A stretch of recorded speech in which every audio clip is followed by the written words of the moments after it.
What's up, guys? Triple Threat main event is back again.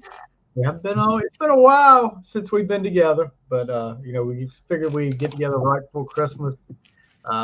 3 days before the Fat Man shows up, and I'm not. He's not talking about me. So I saved you the trouble. I saved you the trouble. Gentleman, Jason Warden, how you doing, Warden? I'm good, brother. How you been? I'm good. It's been a day, but and joining us, like Men at Works used to say, from the land down under, Mr. Hitman himself, Jack Pinocchio. What's up, buddy? What's going on, guys? Good to be back. What kind of shirt have you got on there, Pinocchio?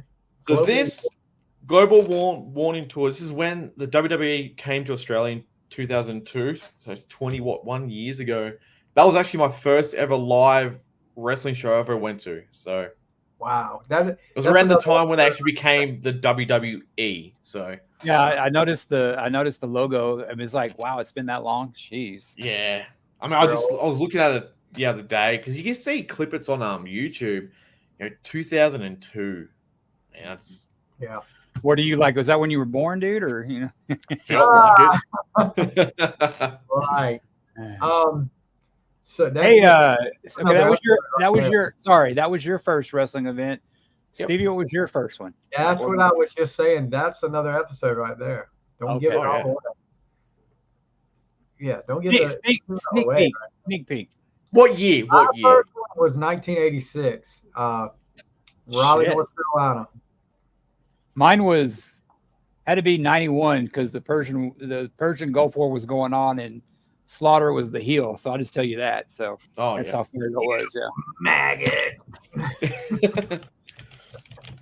Yeah, I saw an interview with that reel earlier this week. You remember Lacey Evans, who is now gone from WWE, talking about how Sergeant Slaughter's daughters were not happy about her using the whole Sergeant Slaughter persona in her gimmick. I mean, big freaking deal. I mean, it's not like he was the only one to play I mean, he was the most popular one to play like a soldier. Of course, he was G.I. Joe and all that, but he's not going to be the only one to do that.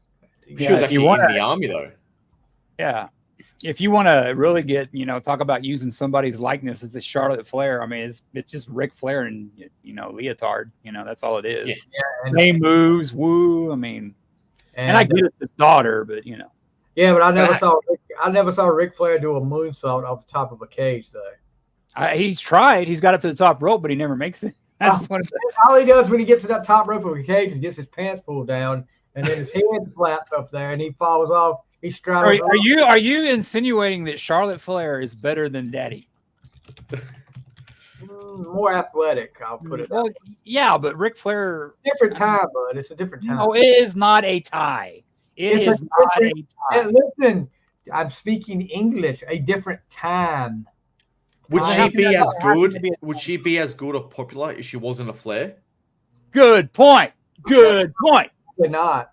Probably not. She wouldn't be. Yeah. She wouldn't have gotten to put, like it or not. And no matter, she is one of them that has never tried to avoid who her family is. Some of them don't want to get that push because of family. And Charlotte done that from the start. I mean, she's no David Flair, dude. Come on, you just, I mean, it's just the talent in that family is just, God, just proves it doesn't always trickle down. that dude was god awful, and how he. I mean, she's good, but I just wish she'd had something of her own. That's all I'm saying. She's very good. David. I mean, he was with Stacy Keibler. That should have got him in the Hall of Fame just for that. Why? How? No, just knowing that he dated her, which he did, should have got him into the Hall of Fame. Unanimous decision, dude. For tagging into George that. Clooney ruined that. He ruined his chances for that because they dated. He ruined Batman too. Yeah, he did. Yeah, he did because the Val Kilmer one was actually pretty good. Yeah, he ruined Batman.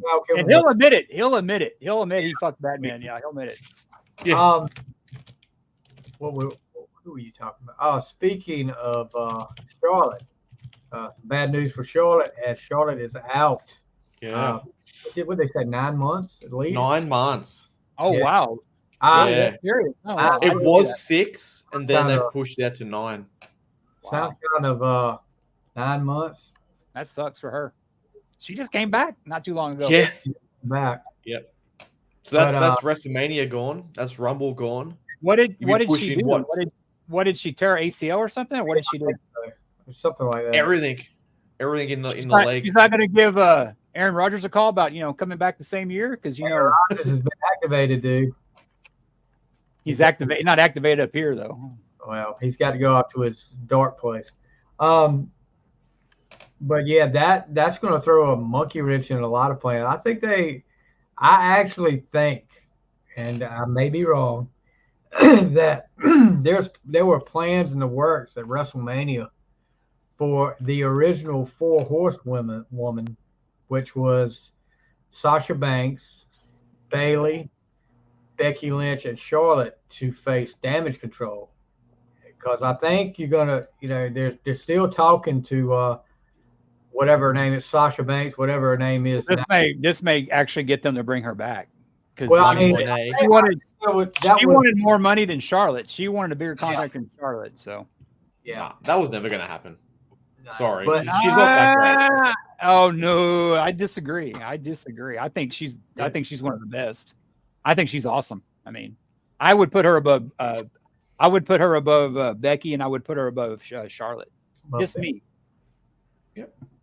And I love Becky Lynch. She's probably one of my favorites, but I just think I would put her. She's very good. You guys, I mean, we don't talk a lot about the women wrestlers up here. Who do you guys think the strongest women wrestlers as far as talent and everything overall, best women wrestler out there?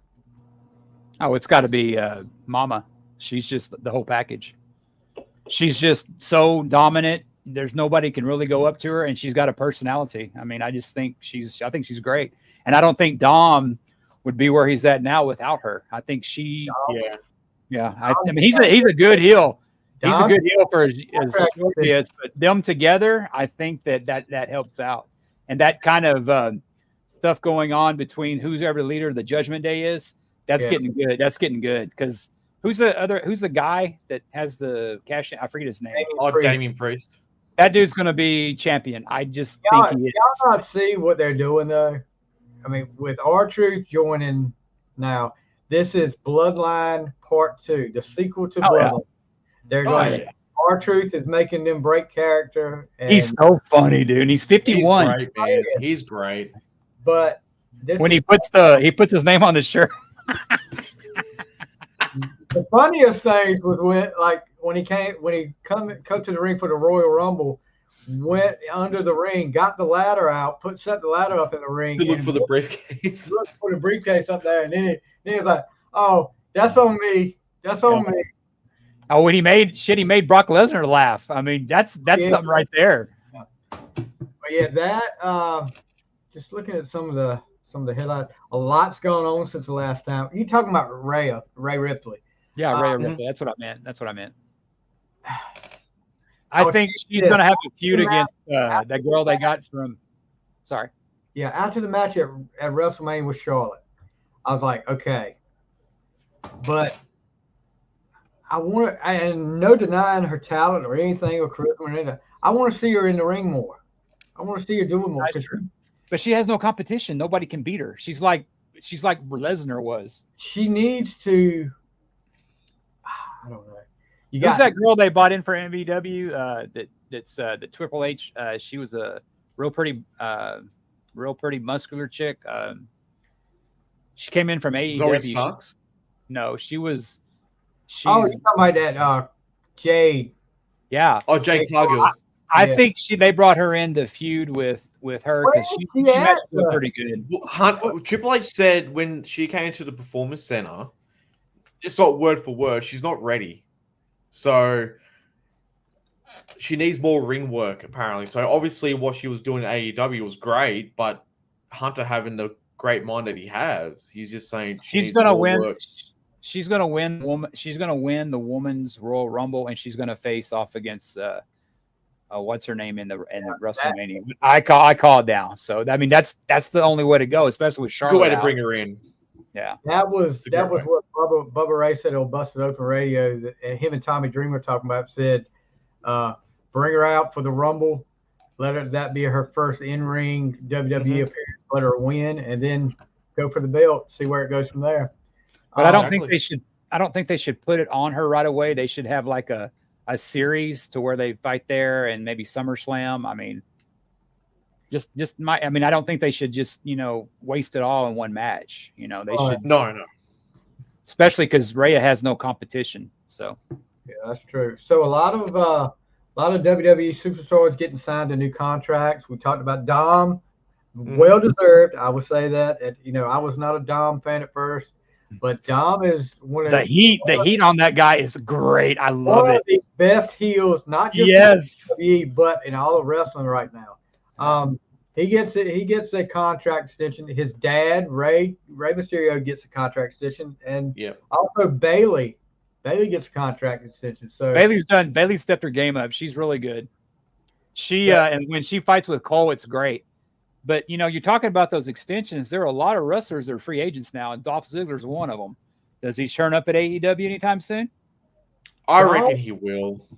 No. Yes. I reckon he will. There's a lot of wrestlers that got released that are free as of now. They're free. Something was on some release of that, so and they're all there. They passed their 90 days or whatever. So a lot of them are open. Zack Ryder, I guess, is one of them that used to. Matt Cardona. Yeah. Who's he married to? What's her name? Jack. Gosh. I can see it. I can't. I cannot remember who she's hot. She's hot. So. What about who? Chelsea Green. Chelsea Green. Yes, she's hot. Yes. Okay. So Matt Riddle signed with MLW. Going to make an appearance at MLW. What's the MLW? I don't know what that is. It's like a league below like AEW. It's pretty much kind of like NWA, Ohio Valley. Yeah, Wrestling. It's not AVW. Oh, AEW. Ohio Valley Wrestling. It's not WWE. It's like kind in there. It would be what you would call a minor. I don't want to say it like that, but like a. Well, everything under WWE's minor league. You got to admit that, even because they got Jacob Fatu is in MLW, who's probably who should be in WWE, but there's like a lot of legal stuff that's going on. MLW is actually pretty good. They've got some talent there. Terry Taylor's out. Yeah, he's here. So, the cock is up. I had to get rid of one yesterday. Would you fry it or what? No, we gave it away. What? Well, why'd you have to give it away? He had too many. He had too many cocks in his area. No one reported it, but he would start at about 4 a.m. and just would not stop. Wow, yeah. So I was like, I hate doing it. I was going to do it. I guess the early chicken doesn't get to stay. I guess. Hey, way to go, Duper. Terry Taylor's out of the 4 Horsemen now.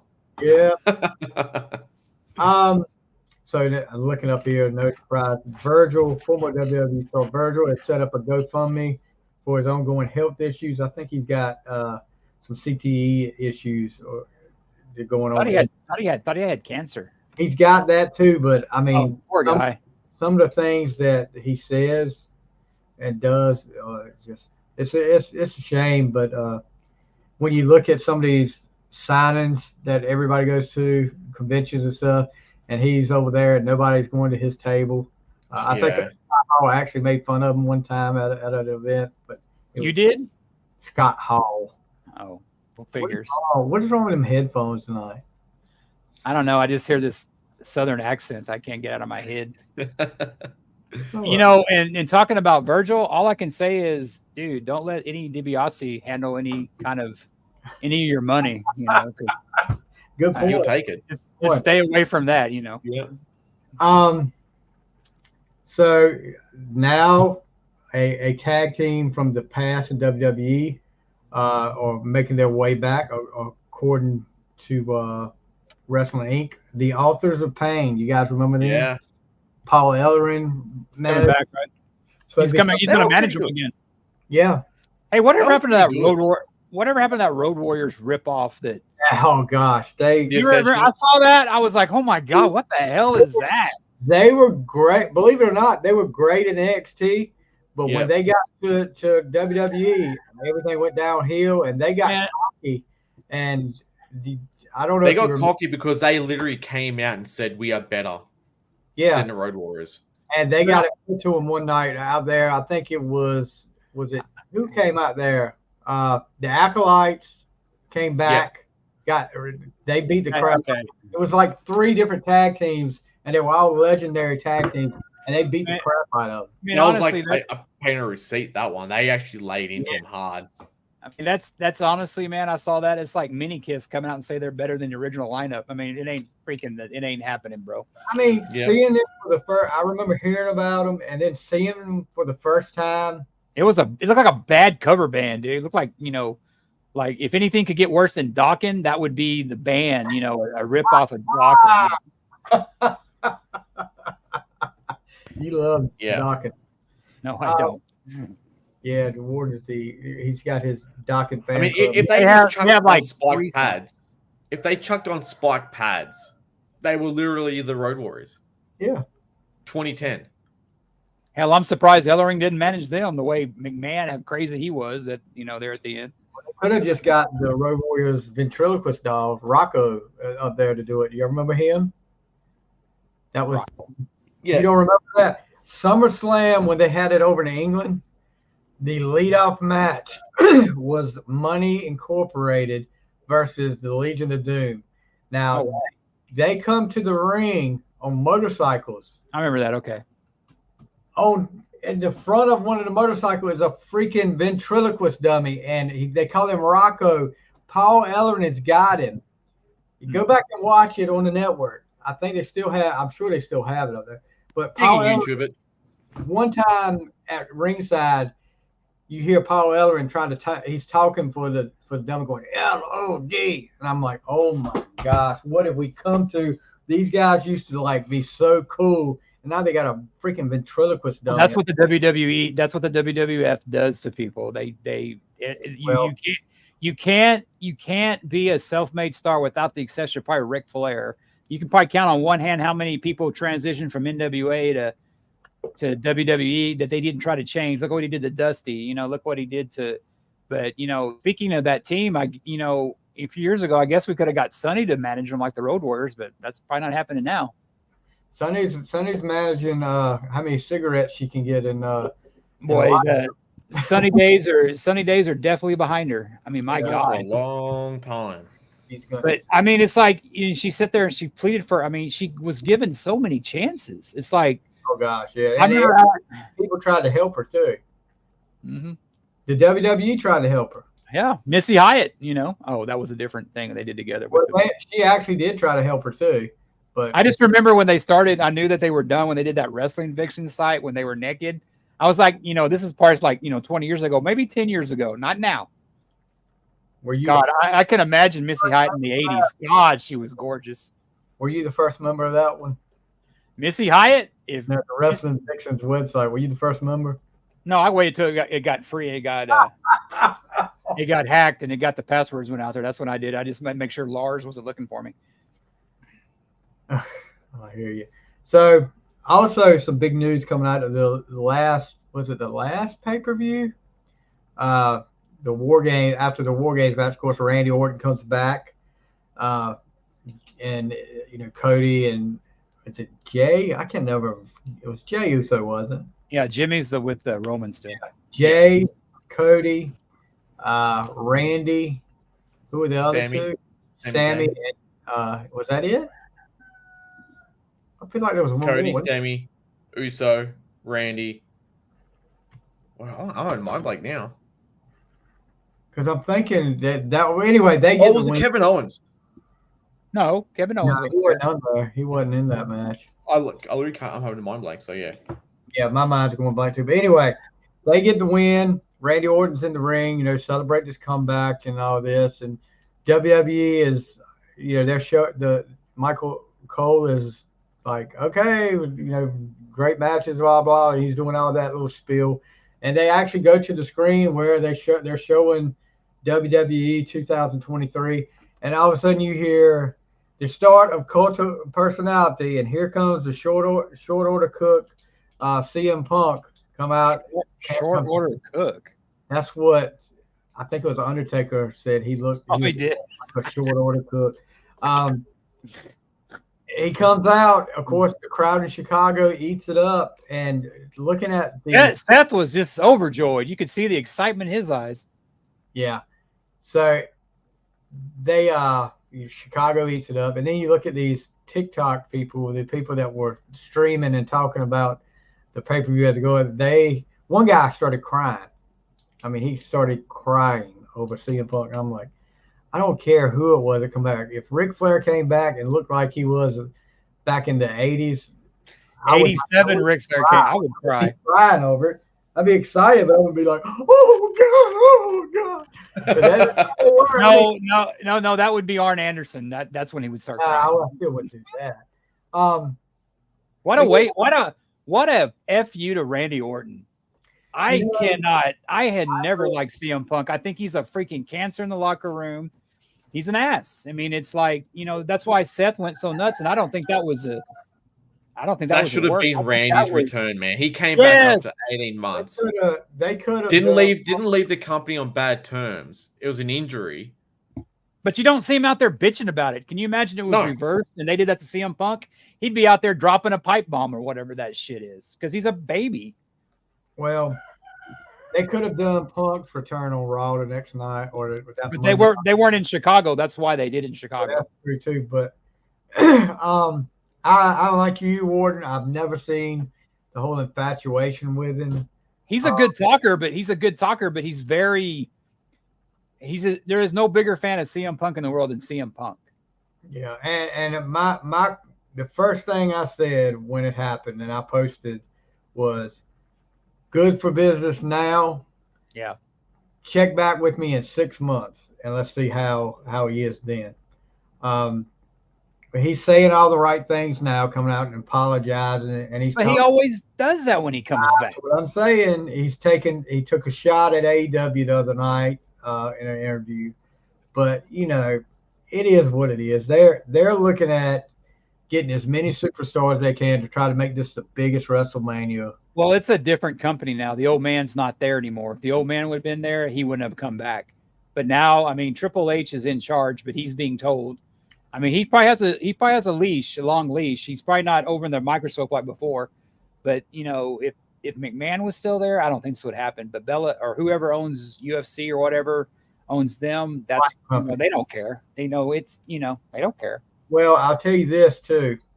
If you ever, I don't know if you guys ever do or not, after one of the pay-per-views when they had the press conferences, watch Triple H in there. And I'll tell you what, that is my favorite part of the whole thing is watching Triple H talk about what happened and stuff like that.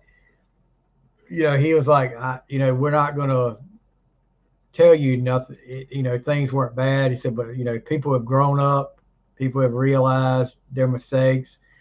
He was saying everything you're supposed to say right now. It wasn't like he was going to say, I don't want him to be here, but we were doing it for the money. We're doing it for ratings.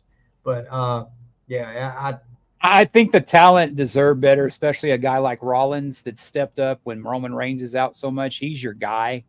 your guy, your main guy deserved it. And I don't think it's a work, like I said. I think he's legitimately pissed. Will he fall in line and do what he's told? Yeah, but I mean, his reaction, I mean, and I could be falling for the whole Shawn Michaels falling in the ring thing, but I think he was legitimately pissed. I mean, I think supposedly the talent didn't know about it, and there's good reason why they didn't know it. You may have had a mutiny if that would have happened.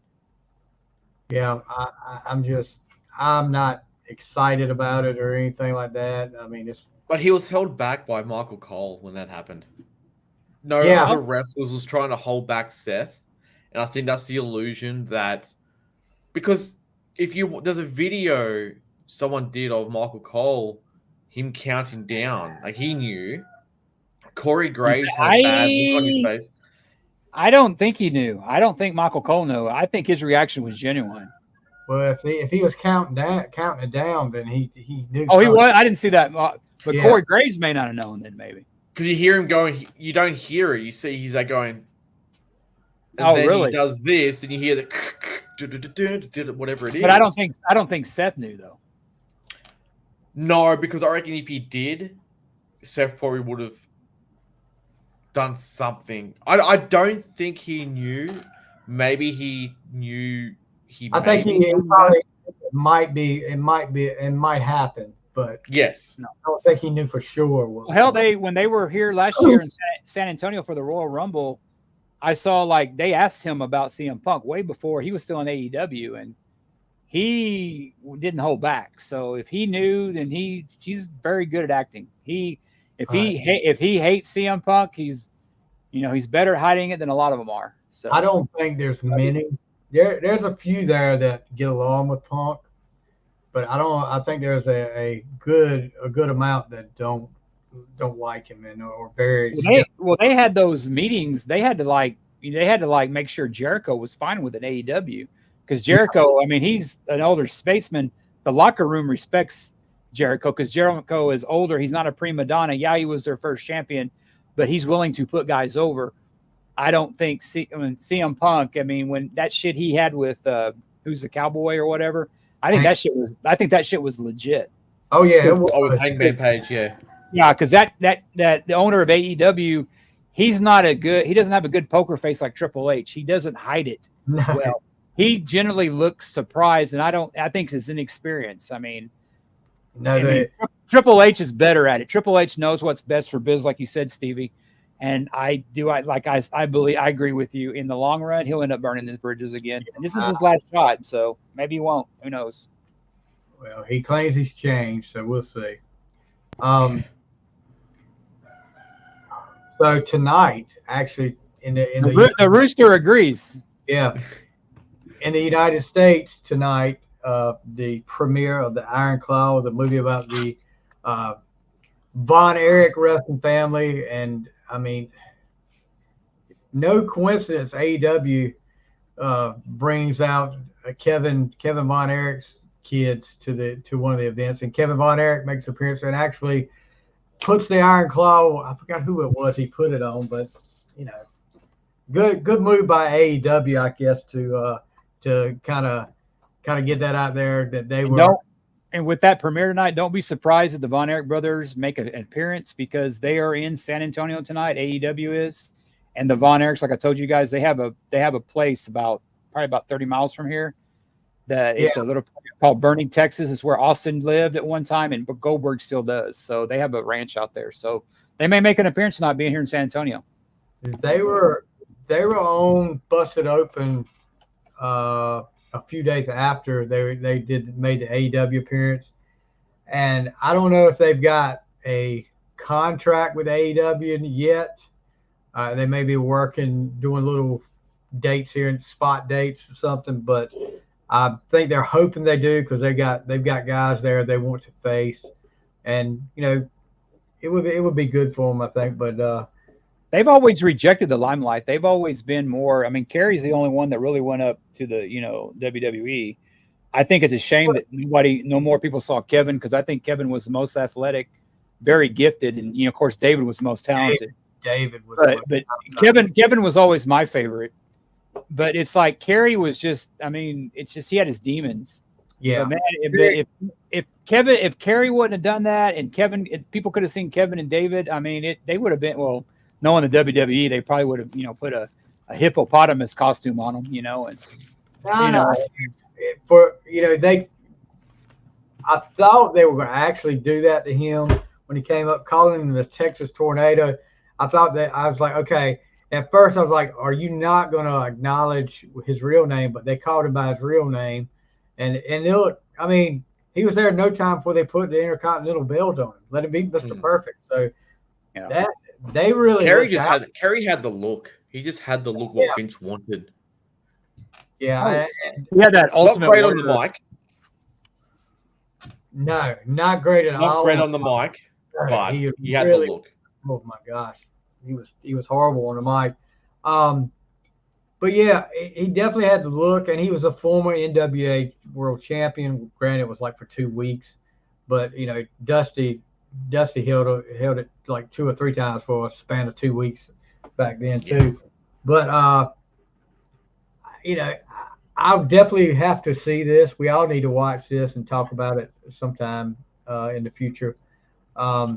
It comes out in Australia, I think, on the 14th. So I'll be still on holidays then, so we can easily talk about it if you guys can see it between then and. I'm gonna go see it next. I'm off, so I'm gonna go see it next week, probably after Christmas. So. Some people only get Christmas Day off, not like some of these losers over here. I thought I was lucky having 2 weeks, but god dang, 4 weeks, shit. So I'll shut my mouth. I'll take it. Steven, we meet in Australia, dude, and we can do everything live. Yeah, you got.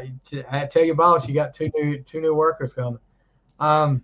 But it's so good right now to be a wrestling fan. There is so much happening, good or bad. AEW is great. All right, it is. If you don't like that kind of thing, that's fine. I started watching it again. Yeah, I tuned out for a while, but I've been watching it. Yeah. Yeah. There's so much happening in wrestling in WWE. So I saw Jericho talking about him. Is Omega is legitimately hurt? Yeah. What happened to him? What was it, Jack? You remember? I just heard it yesterday too. It's what Lesnar had when he was in UFC. Diverticulitis. Yes. So with that, there's a little bit of stuff happening. So that Kenny Omega has the F5 finisher in the game, but they can't call it the F5 because I think WWE owns it. Yeah, of course they do. Of course they do. So they call it the disease that he has. And now they're saying maybe they're calling it that because of Brock Lesnar holding the F5 name. Now it's come back and he's actually got that disease. So now it's kind of you've just stuffed yourself. So, but that's too bad. He's probably the most talented in that roster. He's very good. I watched that one with Jericho and him a few years ago, and I watched it on YouTube. I mean, Jericho's one of my favorites anyway. He was like in my top 3. So. And I know he's not what he once was, but who the hell is? But he can still do it. I mean, you look at he can go. Just don't talk. Jericho, I think he needs a manager. Yeah, you look at Jericho and Sting. I mean, Sting's 64 now, and get ready to do his last match. But Sting was taking some shots and taking some bumps and like when he jumped off the top turnbuckle out on the floor. Sting hasn't let up. Jericho is just. Sting could have been. Sting is just. I mean, it's just a shame he never fought the Undertaker in their prime. I mean, God, can you imagine headlining WrestleMania? I bet that streak would have ended a lot sooner. But then again, look what they did to Sting at WrestleMania. So what am I talking about? See, even if Sting came back and they did Taker and Sting now, just say it won't mean anything. Because no, I'm just saying it. That match is going to mean nothing now because Taker's lost at WrestleMania. You know what I mean? It doesn't matter to me now if he came back and goes, I'm just hypothetically saying. Yeah, I got you. Okay. The idea of it is gone now. That's one of the biggest things that WWE dropped the ball on. But you can go back, and I don't know if video of this exists, but I know there's pictures. Sting versus The Undertaker did happen. The red, what he was that the mask on or whatever? CW, he was Mean Mark Callis. But he also wrestled he had a red mask on at one time. Yeah, that was in Texas. That was down your way. Yeah, that's right. That's right. He was in World Class. That's right. That's right. Yeah. He had a couple of different gimmicks down there. Master of Pain, I think, was one of them. And then he had, was it Big Red, like chewing gum? Big Red, yeah, Big Red. That's what it was. But I wonder why they called him that. I had speaking of Undertaker, I had my ex roommate. Remember when the Undertaker fought the Undertaker at WrestleMania or whatever? Brian Lee, primetime Brian Lee. My buddy, roommate tried to tell me, and he was an Undertaker guy. I was never really an Undertaker guy. Of course, I like him now because he's a Dallas Cowboy fan and a Longhorn. But he told me that they switched him. I'm like, there's no freaking way. I remember watching him in World Class. It's the same Mike what's his name? Mark Holloway or whatever. It's the same. They weren't changed. They like Sting, when they had the fake Sting. So Barry Windham and Sting. I mean, I remember when all that went on, but the thing was, all that build up to it, and then it was just over, just like that. Mm. I mean, after SummerSlam, it was like he's gone. I mean, but I think they had tested a lot, like at house shows and stuff, and the people were like, "This is stupid." The Undertaker's best matches were against Shawn Michaels and those two back to back, and Triple H. Those were like his three best matches because they had such good chemistry that the other ones were just squash matches. And also the Undertaker when he fought Yokozuna, those were good matches because you're friends with somebody, you're going to get shit done. It's like the Freebirds and the Von Erichs. That feud was so good because they were all buddies. Yeah, that's another thing we can talk about in a future show. Favorite feuds over the years. Me versus Stevie, That's an ongoing. That's ongoing. That'll never end. Gentlemen, Jason Warden. You're gonna end up like what happened to Chris Adams? What did he get? He got killed in a poker game. He was in a poker game and he started shoving his mouth out to somebody. I think somebody stabbed him or shot him. Yeah, I think he got killed in a poker game or he fell in with a bad crowd. Him and Gino didn't end well. Gino got killed by the mob, evidently. That's what they say. And then Chris had lost in a poker game or something. Maybe, I don't know if Ace was there, during Destroyer sessions. Oh, sorry. Another Ace shot. Sorry. Wrong podcast. Wow. Death. This is, no. You're wrong about that. He got killed somehow. I know that he's dead. You're right. He was fatally shot in the chest with a .38 caliber handgun during a drunken brawl with a friend. Yeah. William Brent Bure Parnell at his home. I can't say that name. 46 years old. Self-defense was claimed and the gun owner was acquitted of all charges. Where was it? Texas? That sounds about right. Yeah, it was in Texas. Following his death, Stone Cold Steve Austin stated, "I'm sorry he got killed. The guy did not have good karma." And that's after Stone Cold took his wife. Yeah, and that same wife gave him his nickname. You need to have you need to drink your tea. It's getting stone cold. How many times has Stone Cold been married? I think 3 or 4. They had a thing here in San Antonio when he lived with Deborah. They had a domestic dispute, I guess, and they held him for a while. She didn't press charges eventually, but I used to see them all the time at the gym. And he lived down here. His hand slipped and she fell into it by accident. Yeah.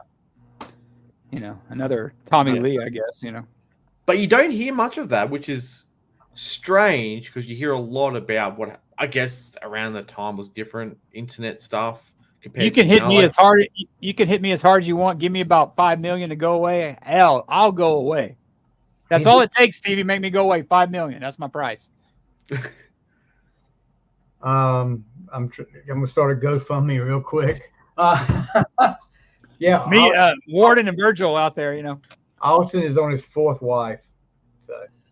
Yeah, but I listened to his podcast when he used to have his own off WWE, and he said the thing about her is that she had no idea who he was because he'd been retired for a while. But hey man, don't be talking about my number 1 wrestler of all time, Austin.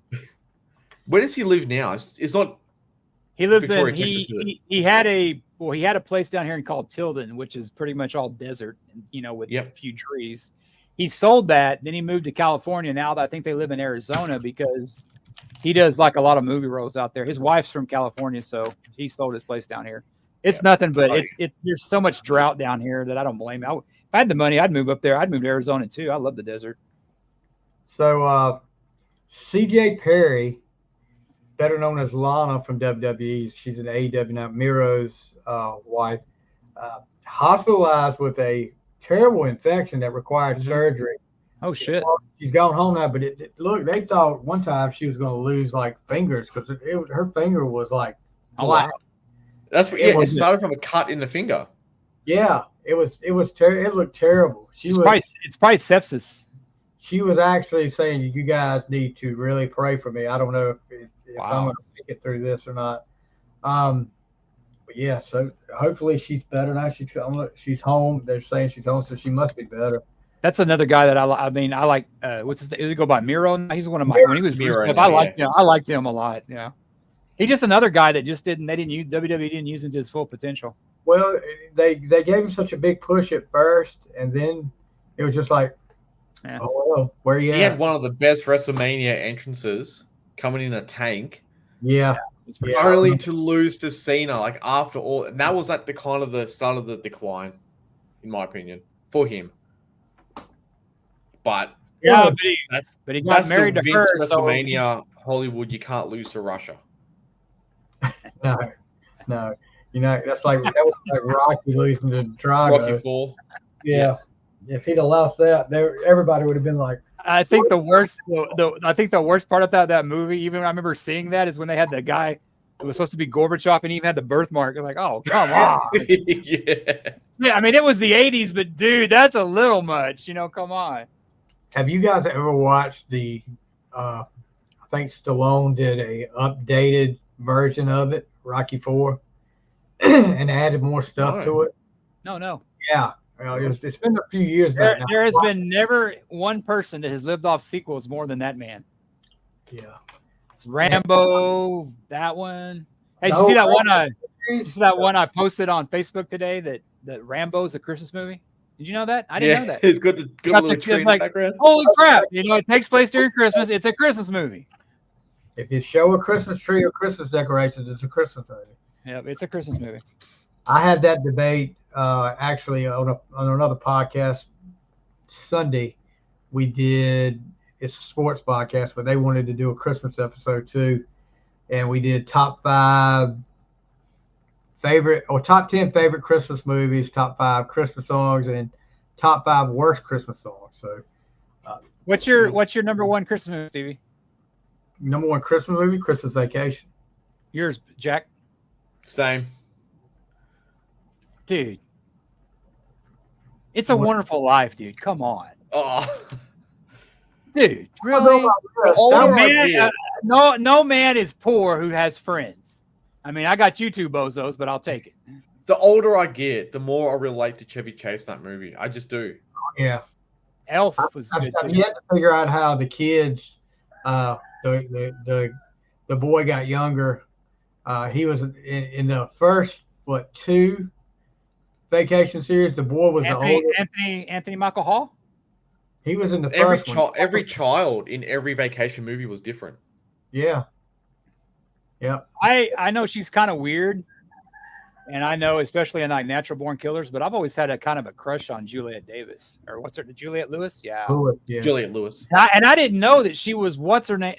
Till he died, he was Clint Eastwood's buddy that was in Every Which Way, but I didn't know that was her dad. I was like, holy shit, because Eastwood, like, if you're his buddy, you're in all his movies, like Sandler, you know. You're talking about the chimpanzee, right? Yeah, Every Which Way to Lose. Any which way you can, and any which way but lose. Yeah. Yeah, but I didn't know, and I was like, and he was in a couple of them too, but he was, he had a good run. He was in a bunch of them. Yeah. And now Scott's in them all. Scott. Who? Is it his son named Scott? Clint Eastwood's son? Yeah, that's right. Yeah, he's in all these. If you rewatch maybe his last 5 movies he made, he's in them. He was in Gran Torino when he called him. Get out of here, pussy. Get out of here, pussy. Hey, you bro, pussy. kind of like how Ron Howard brings his brother Clint Howard into every movie he does. Greatest line ever. I am not what you call a handsome man, a freaking water boy. All right. So, anything more before we get to our main event? No. What were you talking about, Eddie Guerrero? That's right. Yeah. That's the one thing I suggested you guys, but go ahead. If that's the case, that I guess since how long has Eddie been gone? Eddie's been gone for about what, 20 years? Has it been 20 years already? But explain to everybody what you're talking about now. Oh, I got to bring it up. I sent it to you guys. I don't remember what I sent. I just remember there's something. He's not getting royalties. Kids haven't seen the money from the merchandise. They're not seeing money from Eddie Guerrero merchandise. But those kids are they're pretty much grown anyway. But if they weren't getting it back then, that's bullshit. But still, if they're using, I'm no lawyer or anything, but I would think if they're using Eddie's likeness for something, if the family owns that likeness rights, they should be getting some money somehow. I don't think that's right. Hell, no wonder Dom's so pissed off. He's not getting the money from Daddy. Come on, dude.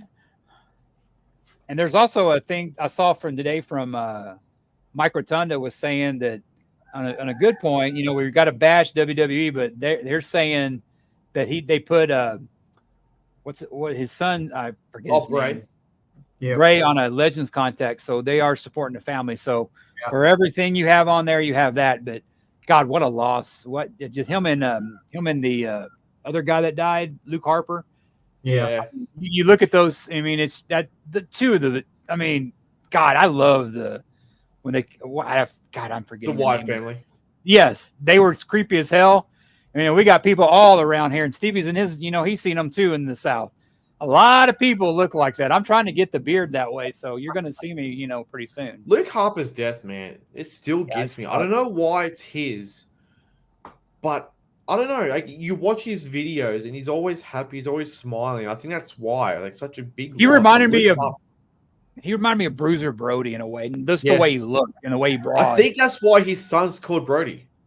Yeah, and Tony Khan and them took care of that family, and they didn't pull a WWE with, Eddie Guerrero. Because, you can say what you want to about Tony Khan.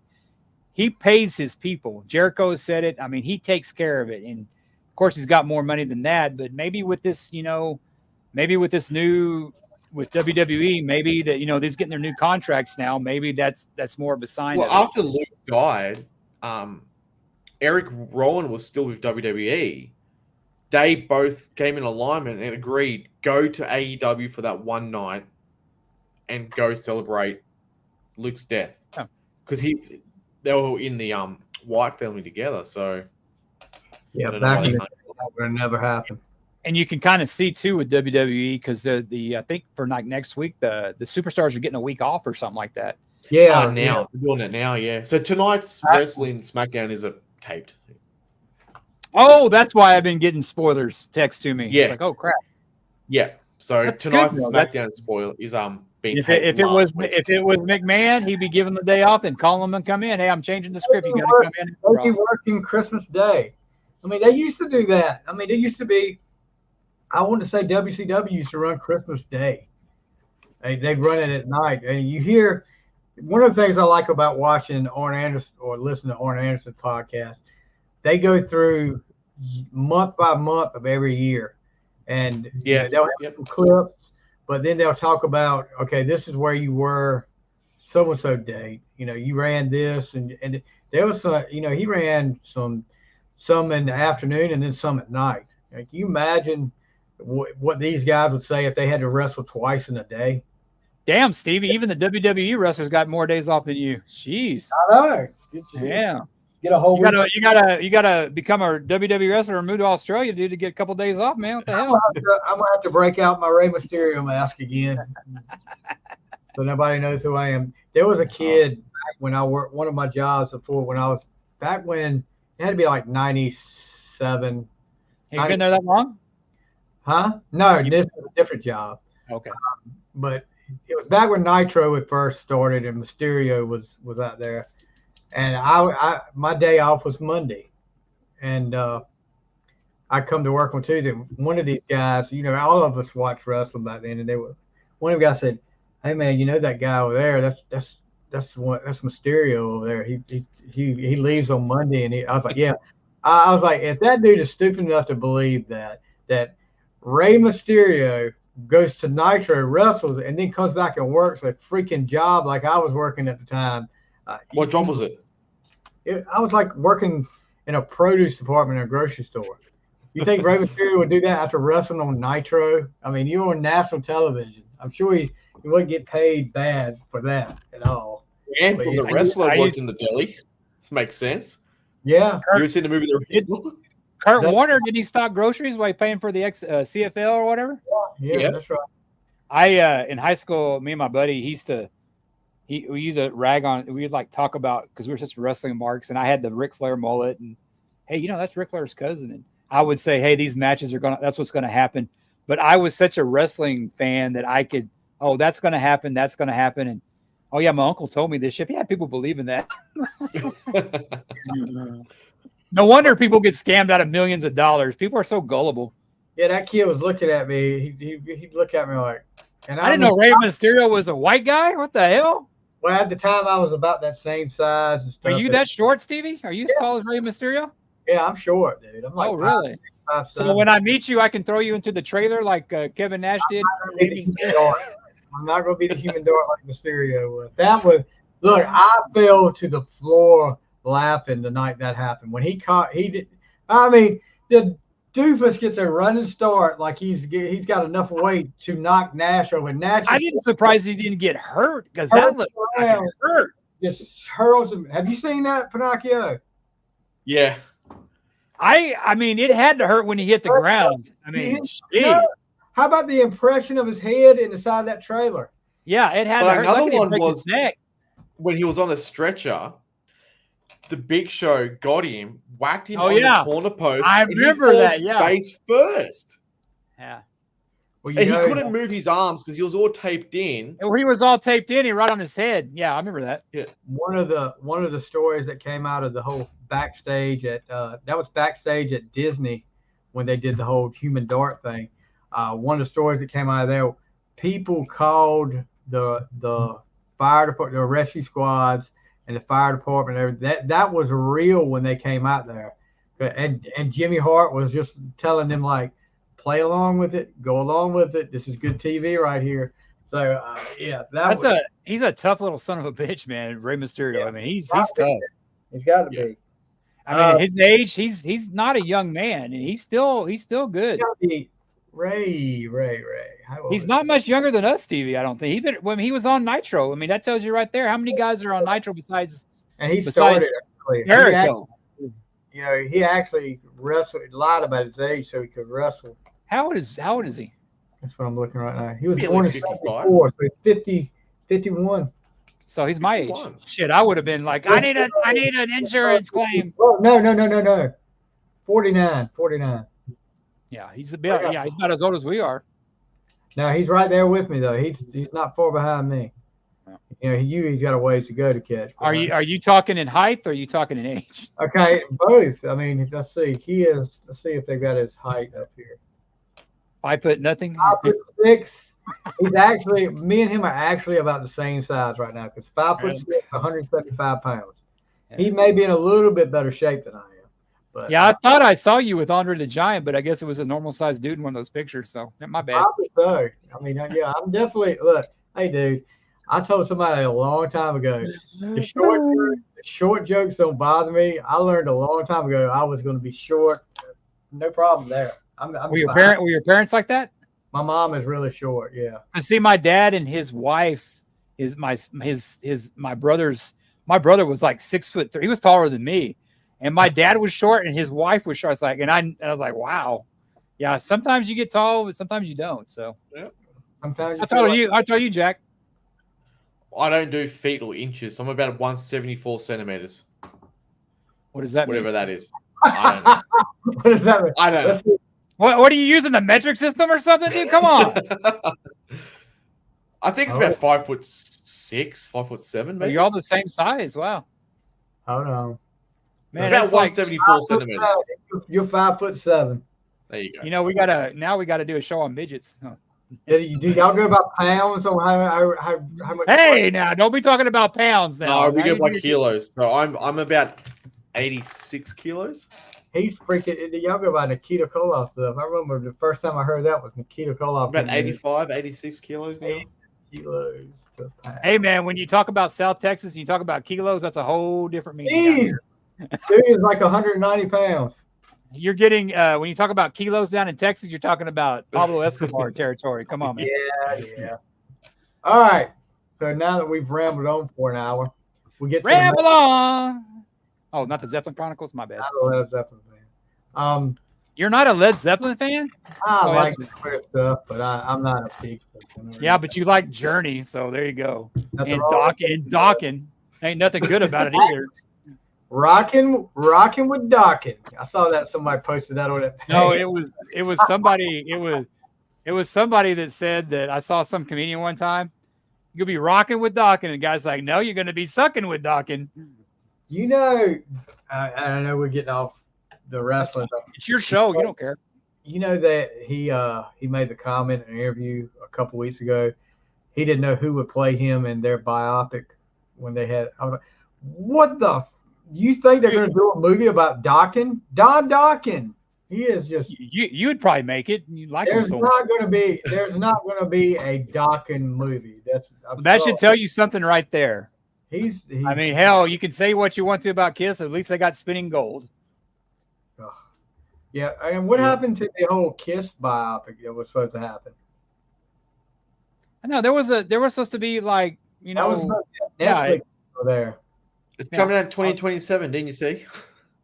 Oh, is that going to be when Dubai comes out too? Well, probably. No, they couldn't get the makeup permission from Ace since he still owns it. Do you know? I don't know if y'all got it or not. The Lick It Up reissued the anniversary set with. I got it. When did you get yours? I haven't got it. I just got an email saying it's on its way. When did you order it? God, I forgot I ordered it. Shit, by about August, September. You know that thing came out, was released December the 8th. So it's in record stores? It's everywhere. I just got. No, but they only made 3,000 of them, didn't they? Well, I mean, the people that ordered it on. You ordered on Kiss Online? Of course. I didn't listen to my boy Branvold. So. Who? Yeah, that guy too. Anyway, I just got mine. You know, it was pre-ordered like the day it came out, they announced and everything. That was like August or September, wasn't it? I pre-ordered it and I just got it. Don't open it. Only 3,000 made. Yeah, 2 weeks, and I got the hoodie too. I got a different hoodie. I got the two guitars. I didn't get the. There was some I had to like do it a certain way. I got a different kind of hoodie. Yeah, the World Tour. No, I got the one with the two guitars. Yeah. I got the one with the two guitars. I didn't want to buy that because I didn't want a Creatures thing because that's a Creatures tank and it just didn't mean the same. Yeah, it's actually 3. So what's in it? It's 3 in here. It's the actual. It's like yeah, it's actually the regular album, and then you got like artwork. 245 albums. It's the Lick It Up single, which had Not for the Innocent, I Still Love You on the other side. And then All Hell Is Breaking You Loose had Young and Wasted on the other side, which that's pretty cool. It's a good single. Yeah. So is that the recent box set like I did for Creatures and Destroy, or the same complete? No. It's not a box set. It's a special edition. Yeah. Okay. Creatures one, if that's still out there and you can get it, definitely. I got the Destroyer one. Yeah, it's just as good as Destroyer one's better than Creatures, but it's still good. I got the Destroyer one, but I didn't open it. It's over there on the. Yeah, I mean, I opened it. I was going to look at see all that stuff in there. There's a ton of stuff in the Destroyer one, but Creatures has got right much stuff in there too, and so everything always goes back to Kiss. How do you tie Kiss into this episode? You always do it. Kiss had managers. This is the top 5 favorite managers. There you go. Doc McGee, Mr. Magoo. Well, I was sitting here thinking about it the other night when the whole thing ended, and we still haven't heard what Paul said to him after Doc gave the interview to Sinkin Stanley that time. I wonder how that went. I'd love to. You remember that when he said, I don't think anything happened. I think Paul's checked out. I don't think he cares. Yeah, but He said he confirmed the backing track. Let me tell you something. That dude's annoying. It was funny the first 200 times you hear it. It's kind of like what you were saying about the Ace thing. It's like, okay, give it a rest. Exactly. The whole Sinkin Stanley thing listen. If he left it at the very first 5 or so things, it was funny. It was so funny because it was around the time of Paul doing his pandemic stuff. He is the troll. He can't help himself. And we were talking about trolls earlier. They just can't help themselves, whether it's politics, music, anything. They just always got to be out there and give their opinion because it's important for people to hear. Just like us wrestling fans. Exactly. Well, this is all 4 listeners hear this stuff, Hey, we got 5 now, I think we actually picked up somebody overseas. Oh, maybe that was Pinocchio. That was Pinocchio watching us. Oh shit! Okay, there goes it, man. He don't count since he's on the show. Yeah, but tonight, the main event tonight, like you saw in the intro, is our top 5 favorite wrestling managers of all time. Back in the day, you don't really see a whole lot of managers now like you did back in the day. You used to be. You had some bad ones. Not every manager was good. I don't know, and I'm sure Ward remembers. I don't know if Pinocchio remembers a guy named Paul Jones. Manny Fernandez and who was the other guy? Rick Rude, right? Rick Rude. He had. This is how bad it was back then with Paul Jones. Now Paul Jones was a pretty. He was a wrestler. He was a wrestler. I mean, he teamed with Steamboat, won the NWA World Tag Team titles. He held the U.S. title a few times. He was tag team champion with Steamboat. Yeah. So he was a face at one time. Yeah, I just remember him as a heel. Yeah. I always remember him fighting the Boogeyman, Jimmy Valiant. That's all I remember. Yeah. But he had his army. They called it Paul Jones Army. And he started off with I think one of them, Superstar Billy Graham, the Barbarian, Abdullah the Butcher. Went on to had the big feud with Jimmy Valiant, but when you get a manager, and I don't know what you guys think about managers, but a manager is supposed to be a good mouthpiece for you. He's supposed to get the point across.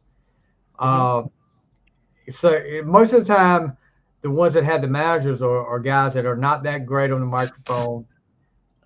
Paul Jones was horrible on the microphone. You go back and watch him on the microphone, it try to cut a promo, and he's this way, that way. I mean, he's all over the place. I mean, kind of like me, right? Yeah, pretty much.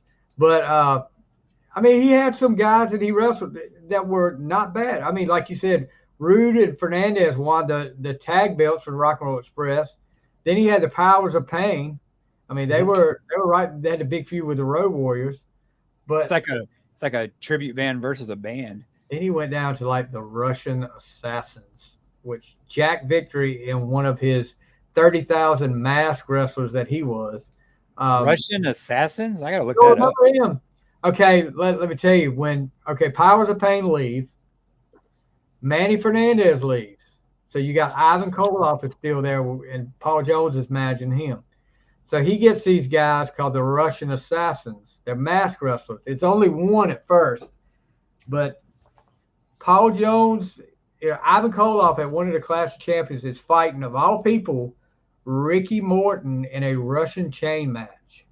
And that's supposed to be Ivan Koloff's specialty is Russian chain match. He loses the chain match to Ricky Morton.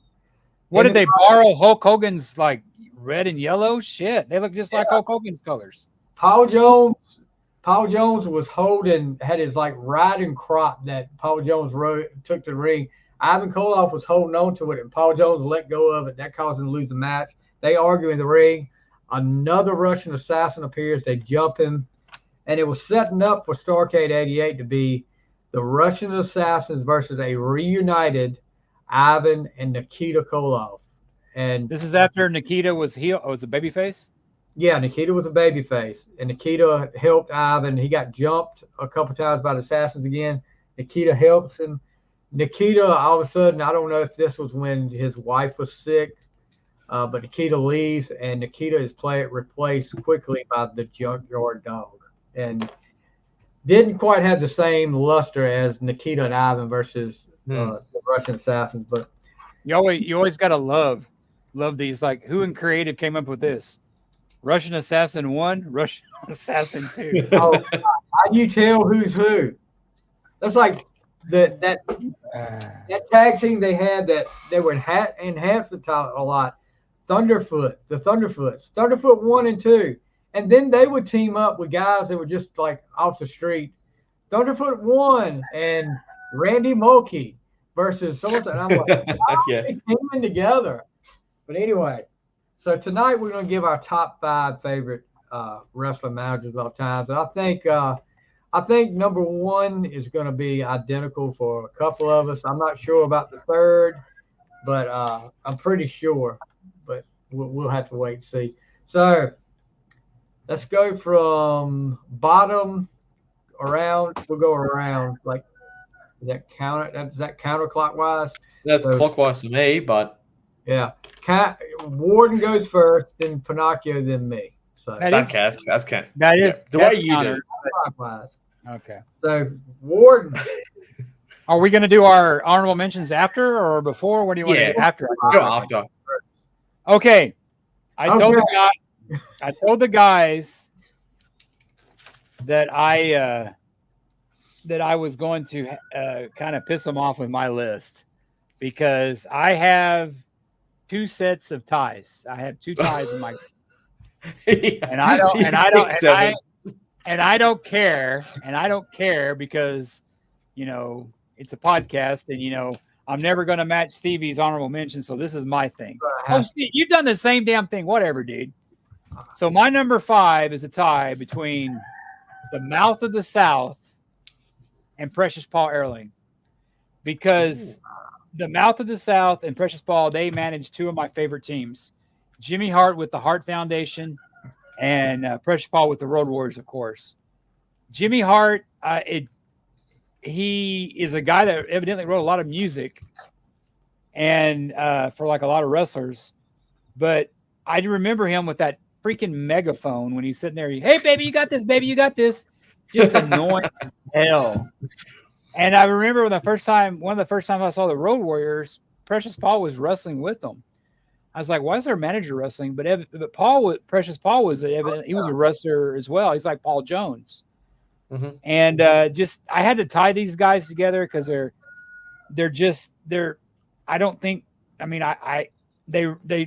represent 2 of my favorite teams. And so I had to give them a tie. So sue me, Stevie, and my termination letter and the thing, but I had to put these 2 ties. So that's my first of 2 ties. So I'll go ahead and Paul Ellering didn't make my list. Blasphemy! Paul Ellering, not only a wrestler, but a big time power lifter. And a smart guy. They used to talk about it. He was not just a manager to be on screen with him. He used to make all the arrangements for him. He used to handle their money. He was a manager in all senses of the word. Manager, in and outside of the ring. But yeah, it's great manager.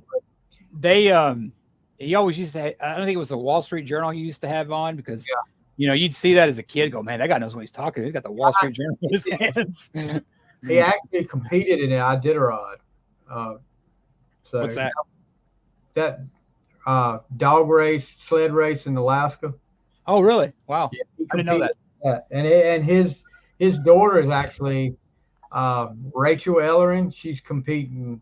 I don't know. Yeah, I saw that. Yeah. Yeah. So I don't know where she's at now. I'll have to look that up. Parts unknown.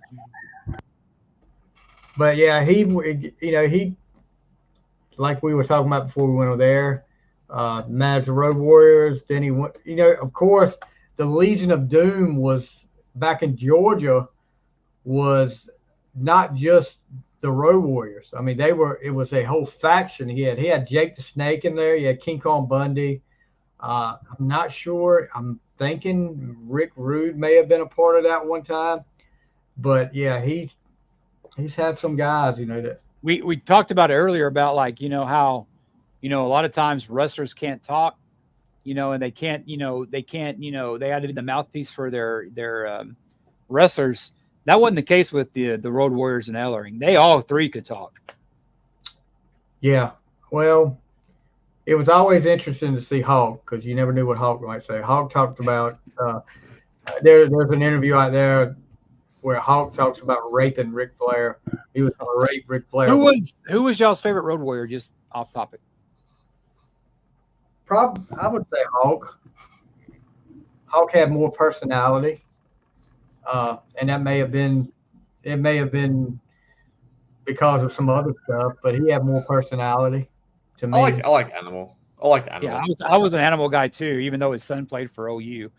The one thing about there was a wrestling game in the 80s that it was like a knockoff. It wasn't WWE or NWA related, but that had a wrestler on there that was Animal, dude. And it was like, that's freaking Animal. I mean, I'm surprised they got away with that. But if that would have been WWE, they would have sued. But AEW didn't care, probably. All right, so Ellering and Hart for your number. And I'll talk about. That's for Jason's top 7. Yeah, I'll talk about Hart in a few minutes. Hey, man, I never was good in math, so hey, All right, Pinocchio, you're number 5.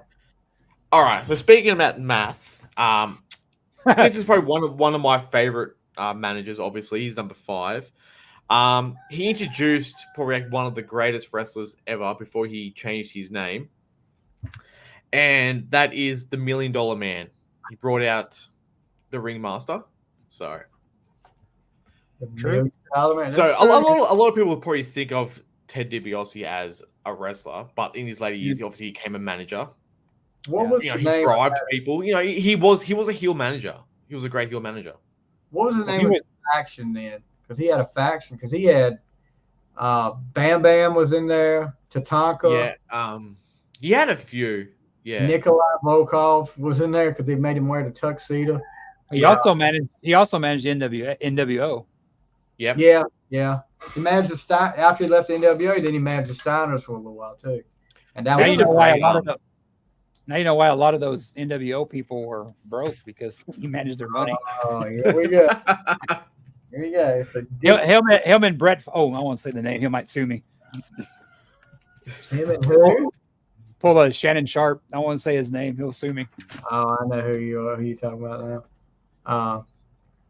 I want to find out the name of that group he managed. Hold on, I'm looking right now. I thought I've written it down, but yeah, no, he actually managed a lot of people. Of course, he had the $1 Million belt as well. But for a lot of people who don't know, the Ringmaster actually became Stone Cold, which, yeah, you look at that persona from back then to now, two different people.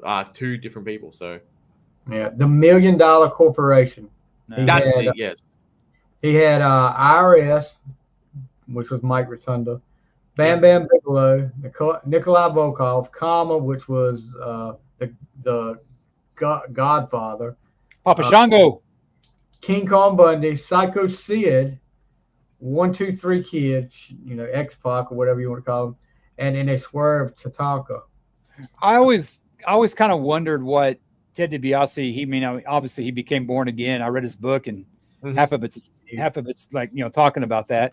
I always wonder what he thought about when Austin did the 316, because I know back then I was, before I became a full-fledged heathen, I always thought that was, I don't know how how you don't get offended with that, because that, you talk about the ultimate Bible verse. That's John 3:16 and Austin 3:16. That would have been before Ted changed, correct? No. I think he was. I think he was actually a Christian then, because I know Jake the Snake was, and I know that Austin. I think it was just spontaneous, God, can you imagine if he came out?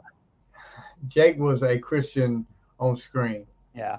Can you imagine if Austin said that now? Oh my God, they would be canceling WWE. Oh my, he couldn't. I mean, the '90s, there was a lot of politically incorrect BS, but I mean, that was just the ultimate, just off the cuff thing, and it wasn't scripted, and that's what's missing in a lot of wrestling nowadays is that the spontaneity. But if you haven't read his book, Jack, read DiBiase's book. It's probably on Amazon cheap. But he talks about like how his dad gave him a start. His dad wasn't his real dad; it was his stepdad.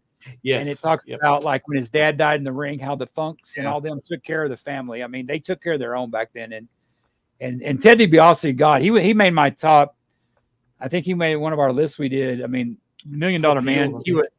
He was one of my favorites growing up. I loved him in Mid-South and everything. So that's another one too. Ted DiBiase's father was a wrestler too. So Iron Mike. His stepdad, Iron Mike. That's not his real. It's his stepdad. Yeah, but it was like his real dad to him though. So he raised him. It's a good read, Jack. If you like. I think he married a promoter's daughter, correct? Yeah, and she stood by. There was a story stood by him when all that crap went on. Yeah. There's a story going around. I can't remember what promoter was it. It wasn't Jim Crockett. No, it had to be. It had to be something. It had to be in El Paso, where the Funks were. They were in a car with someone, and someone said, "Take this gun away from me, because I'm going to go kill Ted because he was dating my daughter." Because he told his daughter never date the wrestlers. It was the Funk brothers with her up in El Paso. It was something to do with Dory and Terry Funk. It was that one. Well, that's like Bobby Eaton was married to. His wife was Superstar Bill Dundee. I don't know if y'all remember him. That was Superstar Bill Dundee's daughter. Really? I always thought Bobby Eaton was gay. Because I remember watching. He's beautiful. Missy Hyatt say Missy Hyatt said one thing. She goes, "I don't know about Jim and Bobby. They're pretty close." I'm like, what? They played that whole deal when they were heels. I mean. They did that because they hugged in the ring. Yeah, and it was like, okay. That was to get a rise out of the fans, too. And it worked. Especially in the South, like Borat. Yeah. Remember we went to that rodeo? Yeah. All right, so DiBiase is your number 5. Yep. All right, so Warden? No, you're number 5, Stevie. No, I'm saying Warden, guess what? You got a tie. Yes, I knew it. Good to make new rules. Jack, you haven't listened to our you go back and listen to our Gene top 10 list, man. It's like there's like 50 people each list has 50 because there's like so many ties. So first, I guess 5A or 5B, whatever you want to call it. Yeah, exactly. That's what it is. James J. Dillon. He started. A lot of people didn't realize J.J. Dillon was not an old guy when he was managing the Horsemen. He looked it though. He looked like he was in his 60s, but he was a young guy back then, and he was actually a wrestler. Yeah. He wrestled in Florida, but he comes to Crockett and he starts managing people. He's got Black Bart. He's got Ron Bass, the other Nature Boy, Buddy Landale, and then. I guess Landale does one of his disappearing acts and he gets tied up with Tully Blanchard. And all of a sudden you got the CEO of Tully Blanchard Enterprises. And that turns into the Four Horsemen. And not only, I mean, JJ would take some bumps too. I mean, how many times you see JJ take the bionic elbow from Dusty? Or look at the first War Games when Animal and Hulk put him out, and I mean legitimately hurt him. That was the last wrestling match J.J. Dillon ever competed in because they popped his shoulder out and it hurt me to see it. God. Ugh. I mean, and then what always killed me was, and I heard this story later on, I guess it was on the Warren podcast, when Magnum got in his wreck and Dusty was supposed to wrestle in Charlotte against Ole and J.J. Dillon, and if he lost, he couldn't compete at Starrcade. and he comes to the ring with Nikita, and they show Dusty taking the cast where he got his arm broken, hitting J.J. Dillon in the head. I mean, he's got blood coming out, and they show him at the next TV tape. They showed J.J. with all this. I mean, he's swole up, got a black eye. He had reconstructed some kind of surgery, like facial surgery, and they played that into the storyline and made it look like Dusty had beat him so bad that he was bruised up like that.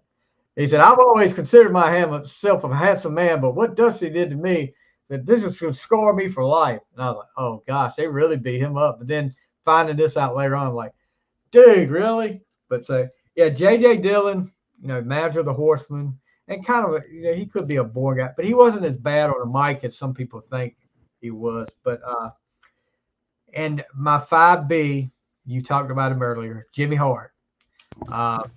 I mean, you look at Jimmy Hart, the Hart Foundation, and you forgot to mention the longest reign, well, one of the longest reign Intercontinental Champions, the Honky Tonk Man.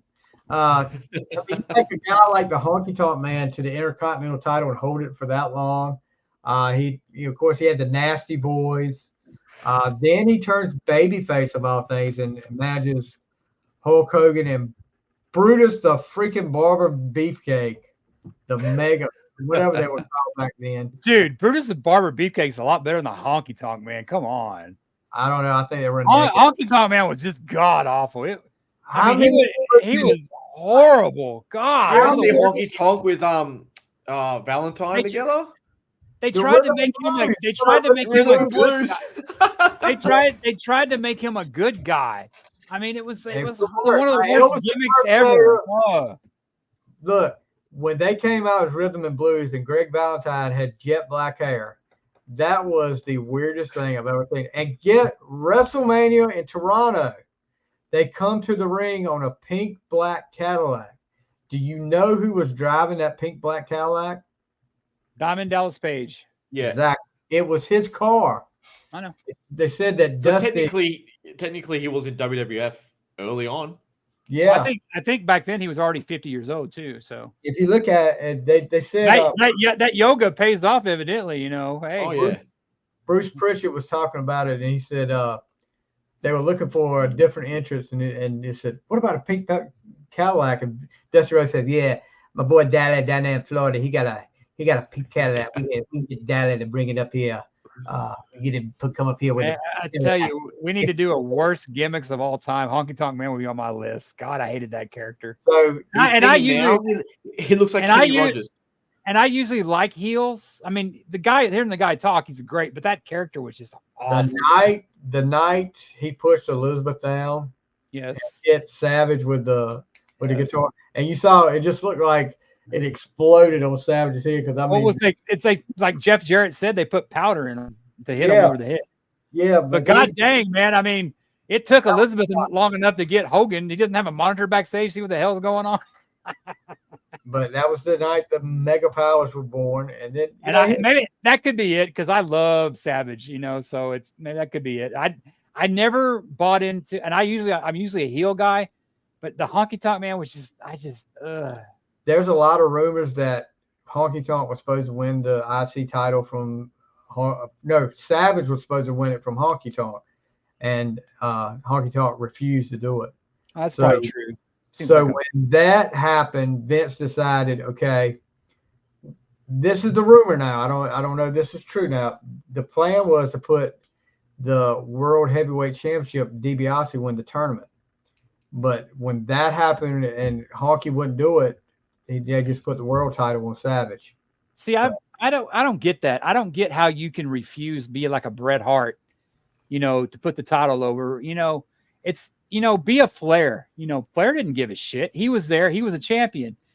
But you have these prima donnas like Bret Hart, and I still like Hart, but he wouldn't do the thing in Montreal. Honky Tonk Man. I mean, I don't know how. If your boss told you, Stevie, well, you're getting paid a lot more. I mean, they're getting paid a lot more to put somebody over. I mean, it's like Stone Cold with. Look what Stone Cold did with Lesnar. I mean, come on, you put the guy over. It's your job. Yeah. But I think back then you would have got paid more if you were a champion, rather than not.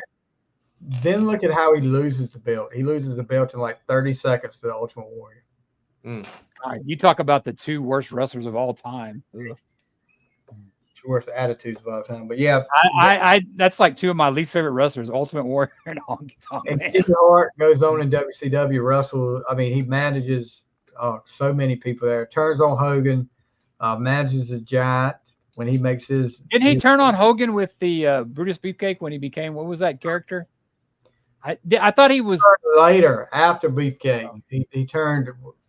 Beefcake turned first. He called himself the Butcher first. That was his first gimmick. The Butcher. Then he became. What was the one where he had the makeup and like the that was horrible, dude. Then he became the Man with No Name. Yeah. Then he became the Booty Man. I mean, Booty Man.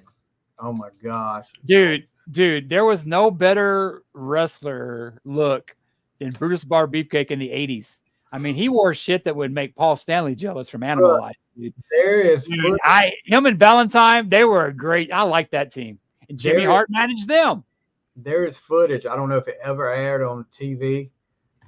When Earthquake was the big heel in WWF, and he had a squash match against the guy.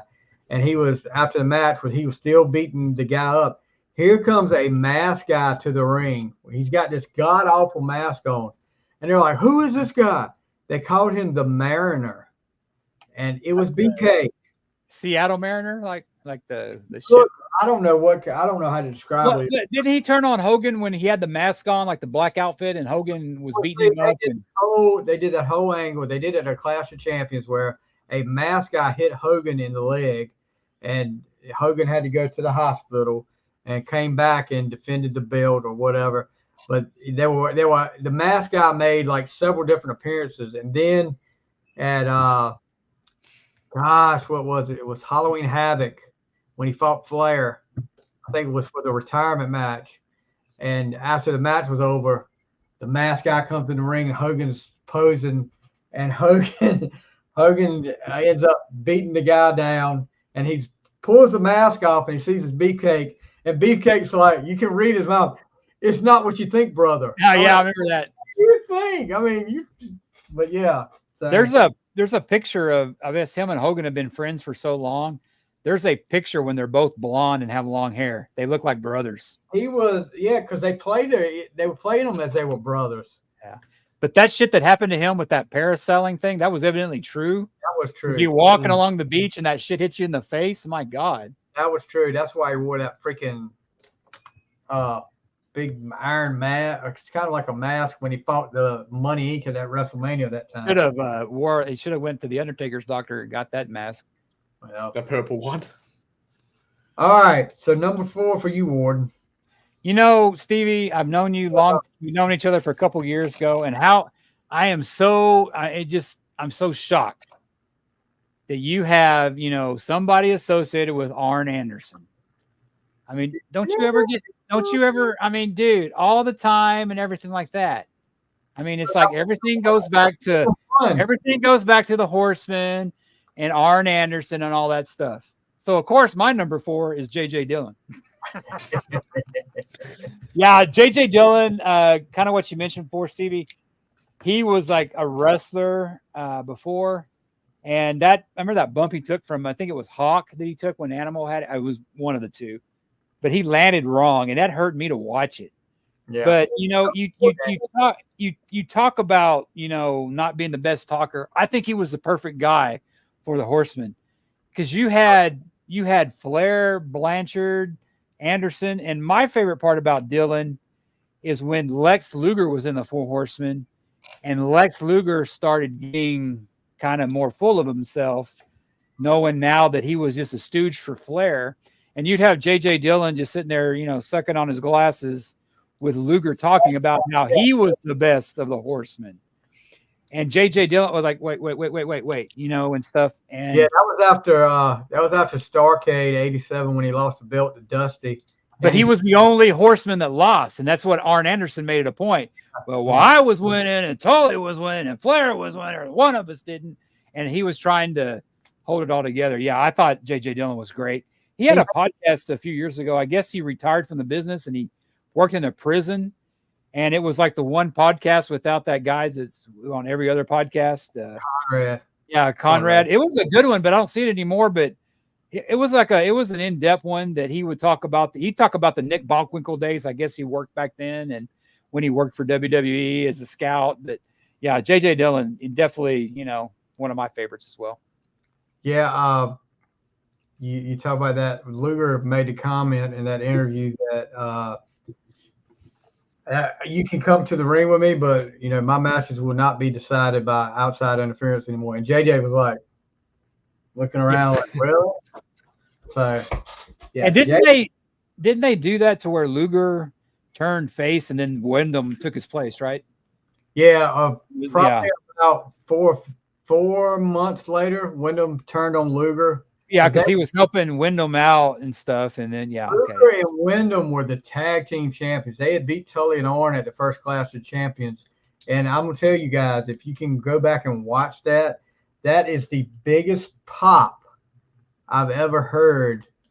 The Greensboro Coliseum, when they beat Tully and Arn, because it was cause JJ held up a chair in the ring and Luger ended up pulling Arn Anderson into it, and they pinned him. And gosh, that place went nuts. But then I think they held the belt maybe a month, and Wyndham turned on Luger, and and that's how Arn and Tully got the belts back. That should be those two factions. I would say the one with Luger and the one with probably Wyndham's the best. I was never a big Ole Anderson fan. Yeah, I guess the original one, but he didn't fit. But when they had Wyndham and Luger, I think they were at their height. I know Stevie's favorites with Paul Roma, but we won't talk about that. Paul Roma. But I remember when Luger was doing this shit, and they were telling a story. You knew it was coming. You knew that Luger was going to get enough of the bullshit. And I think he turned on. Didn't he turn on? He turned on Dillon, didn't he? And then they went after him or whatever. But it was a story that they would build up. It's kind of like what the Judgment Day was able to pull off. You knew that the Sammy turn was coming, and they did it just right because you knew it was coming. And when they did it, that pop just was great. The way they did the Luger babyface turn was they used to have a thing in like January and February in Crockett. They had a thing called the Bunkhouse Stampede matches.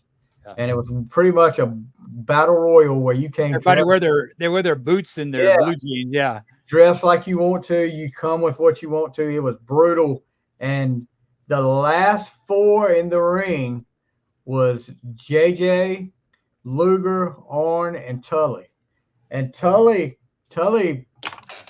he jumped right over that. I mean, he eliminated himself. And then Arn was like, no problem. He jumped over. And then Luger was sitting there walking around the ring like this. And Arn said, what are you doing? He said, we're gonna let JJ get this one. And Luger said, I'll make the best decision for me. Is that how he turned? I don't remember. And he ended up putting JJ in a torture rack and then throwing him. Oh, that's right. And then Arn and Tully jumped him. So it's one thing about Luger. I think him going to the WWE ruined him because it's like you see Lex Luger before he went to the WWE. He was actually, I think, a better wrestler. But like when he went to the WWE, it's like he got a bigger head or something, but he was never the same when he came back. He bulked up a lot before he went because he was going to be in that. The way they were going to get by the no compete clause was Vince had started a World Bodybuilding Federation, the WBF, and Luger was in that. But then Luger had a motorcycle wreck. That's when he put they said the steel plate in his forearm, and he used to use that move where he knocked him out with the forearm. But what I would have done if I was Vince, I would have had a no motorcycles clause after what happened to Kerry and what happened to Luger. No motorcycles, man. Shit. There's video footage of Luger in WWF, excuse me, coming out. Your boy Cornette talked about that. I saw it. Yeah. it was a championship. People are like just looking around, like there's no pop, nothing. They're just like, and that's why they didn't put it on him. That's stupid. There's so many stories about going into that WrestleMania that year that Luger got drunk at a bar and told somebody, "Yeah, I'm going to win the belt at WrestleMania morning." They changed the plans up on him, but I don't know if that's so or not. But the highlight of Luger's career is when he came out to WCW. He got paid like not even a tenth of what the other guys got paid because he wanted a chance so much. I personally think he should have stayed in WWE, but that you can't deny that. You think he went left for more money, but shit, he didn't. He just did it because he saw the direction, and honestly, that kept him out of the WWE future and the Hall of Fame. Well, I'll tell you this: if you listen to Arn talk about being in WWE, the schedule that they had, Arn went back to WCW for less money, but he was closer to home, and he could be home at night. And he said he felt totally fine with that. So, all right, number 4 for you, Pinocchio. 4 for me. Okay. I reckon to me, this is like probably the most well-known of managers, even though he's number 4. He's someone who had his own family, and that's Bobby the Brain Heenan. I think he's probably one of the greatest managers around ever. To have your own faction known as the Family. I remember when he said Saturday night's main event was the first time I saw, and I forgot who he was matching. May have been Bundy when Bundy was getting the big push against Hogan, and that's when I saw Heenan for the first time with his family. And then pulling the big coup and getting Andre to turn heel. That was, and nobody else, no other manager that was in WWF at the time could have managed Andre like Heenan did and get that heat. And I think that's why they did, because they knew, as beloved as Andre was, if they didn't put him with somebody like that, then they were scared he might get cheered over Hogan. But yeah, Heenan, I'll talk about him a little bit too. I'm not going. I remember the thing about Heenan is I remember that of course they had this thing back in the 80s, Jack, called closed circuit TV. They didn't have the things at your house. You had to go to like a movie theater or a bar to watch this stuff. And I remember back in the day when we lived in apartments, especially here in the States, they had free cable. They would give you free shit. They would give you free cable. And we had Showtime. And Showtime, they broadcast the WrestleMania 2. That was the one that was in the 3 different locations. They had the big terrible one. Not the time, but it was Hogan versus Bundy in the cage. And it was when he took Heenan and like threw him into the cage. Heenan could talk, but he could also sell. Yes, that's the other one. Yeah. And just that stuff that with Heenan, him and with Gorilla Monsoon, that was just freaking. Oh gosh, they were great. I mean, it's just those two, and you could tell they were good friends. Yeah, and it's like, will you stop? And it's just, I have a feeling that I might be talking about Bobby a little bit later. So I'll definitely be talking about Bobby later. So me for number 4. The manager formerly known as Percival Pringle, who goes on to be Paul Bearer. How'd that go again, Stevie? Undertaker. I remember, back in the day, we didn't have cable. We could only watch NWA and WWF, but getting the wrestling magazines. Did you have color TV, Stevie, or was that before? Yes, we had color TV. We didn't live back when you were in your 20s. Yeah, you're right behind me, dude. Yeah. But yeah, reading in the wrestling magazines about Texas and World Class Championship Wrestling, Percy Pringle, he managed Rick Rude. He actually managed the Dingo Warrior, who goes on to be the Ultimate Warrior. Still terrible. Terrible. But and then all of a sudden he disappears for a while, but he pops back up on WWF TV, and he, believe it or not, a real life mortician. So he knew he had his own funeral home. Matter of fact, I just listened to whose podcast was it the other day, and they were replaying a clip from the episode where Bearer was supposed to announce that he was Kane's daddy, and him and Jerry Lawler were talking backstage, and they were talking about how it happened, and he was like, "Yeah, it was wham bam, thank you, ma'am." I think that was the something to wrestle omnibus when he was away for a week, and they just chucked it in. I remember that one. He and then they played it off like it wasn't supposed to happen. Lawler, they come back from a commercial, and Lawler apologizes and says, "Well, to our understanding, we just realized that was not supposed to be played over national television. We apologize for the comments made. We apologize to blah blah and all that." I was like, okay, yeah, like that was really real. But and then to see Paul Bearer turn on the Undertaker, start managing Mankind and Kane, that whole angle, that was a freaking awesome angle. And I think unfortunately he passed away a while back, but yeah, there's a lot of, one of my guys on another podcast I'm on, Matt Semenza up there in New Jersey, he said Paul Bearer was the all-time best manager out there. So I'll have to throw Matt a shout out for that. But he is my number 4. Good one. I figured that might be on your list, Warden, being he's from Texas. Who? Paul Bearer. Percy Pringle did not make my list. He's in my honorable mentions. I remember him when he was Percy Pringle and managed Rick Rude, and there's a story that it's posted about how he was kind of going through some financial problems, and he reached out to Rick Rude, and it tells you what kind of guy Rick Rude was. He gave the information to Vince and brought him up there.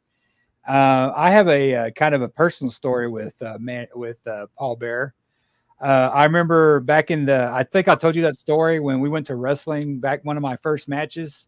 Mm-hmm. And I think it was actually it was probably my first match, and it was Tito Santana and Haku were fighting each other, and we were all hanging out backstage. This is one of the things here, and we saw them leave together. I'm like, hey, what the hell? And this is, of course, in the early 90s. Back then that was there. But we looked back there, we saw Paul Bearer. And we saw the Undertaker there. They were like hanging out backstage. They're sitting there. I mean, it's like Shawn Michaels is talking to the Undertaker. I mean, it's kayfabe, but it's like plain open. That's kind of before the got there. And I remember I was smoking a cigarette when I used to smoke, and I remember Paul Bearer looking up at us and going, looking up at us. So, I thought that was always kind of cool that I had that kind of interaction with Paul Bearer. But yeah, I remember him in Percy Pringle, and you couldn't go from Percy Pringle to the Paul Bearer. You talk about blonde and Ric Flair looking at hair to like to the Undertaker's, but don't you all remember when the Undertaker first came out and he was called Kane the Undertaker? Yeah. That was like one of the first ones.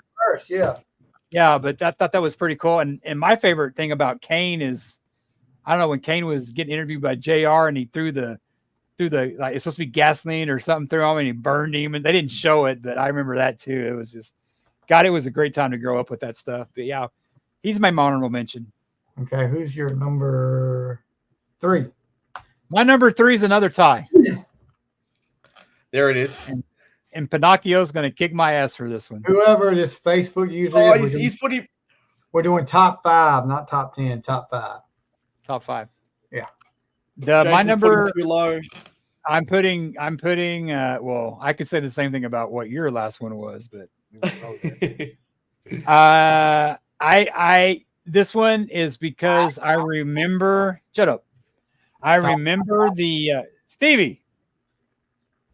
Let me finish, man, because it's hard enough for me to concentrate as it is. My ADD kicks in. I would put Jim Cornette and Paul Heyman together because I think Paul Heyman is probably one of the best talkers. He is a wise man for a reason.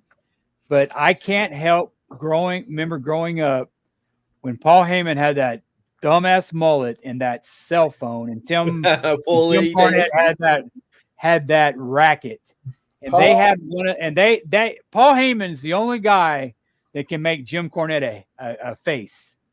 I mean, it's like people hated Paul Heyman enough to cheer for Jim Cornette. That's how good they both were. And they're probably good friends. They probably, I don't know their story. You're more of a Cornette guy than I am. But those two, I put them together, I think, from the WCW days. I would say that, I'm a Paul Heyman guy. I'm a Jim Cornette guy. I love Jim Cornette. I love Paul Heyman. I love what he's doing. Paul Heyman may be the best talker in WWE. I mean, just what he's doing now with Roman gone and stuff. I think it's great. So, but Jim Cornette, the guy, I just wish he would express himself more because he just holds back too much. But those two together to me are both great, and they're my number 3. And that's my last tie, by the way. So after that. Jeez. Well, we've now made Jason's top 5 already, so thank you. What do you mean? Oh, geez, Stevie. What do you mean by that? Is it too low for you? Did I blaspheme Cornette by putting him with Heyman? My buddy Kyle has said Cornette should be 1 or 2 on anyone's list. You just I'm not anyone, so you just don't know Warden.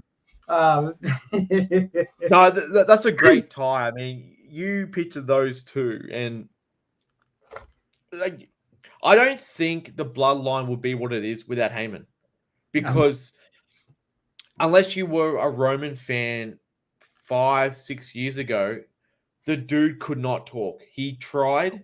He went better away. now. He's a lot better now. Yeah, he obviously got acting lessons.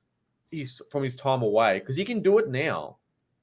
He's a good talker. But Roman couldn't do anything. There was a segment with Cena and Roman. Yeah, that's going great. at it, and Cena's just like, he broke kayfabe. He's like, dude, if you got to talk, you got to do it now. It's called a promo, and Roman just goes, shut up.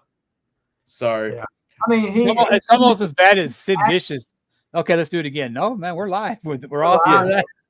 Yeah, he actually said "suffering succotash" in one of his promos. Yeah, y'all remember that? That was embarrassing. I mean, I felt bad for the guy. I was like, you really just used Sylvester the cat? I mean, really? Roman wanted to declare himself in one of the Royal Rumbles, but he couldn't get it out. He goes, I declare, and he looks at the camera. He's like. And the announcer's like, what are you saying? For the Royal Rumble.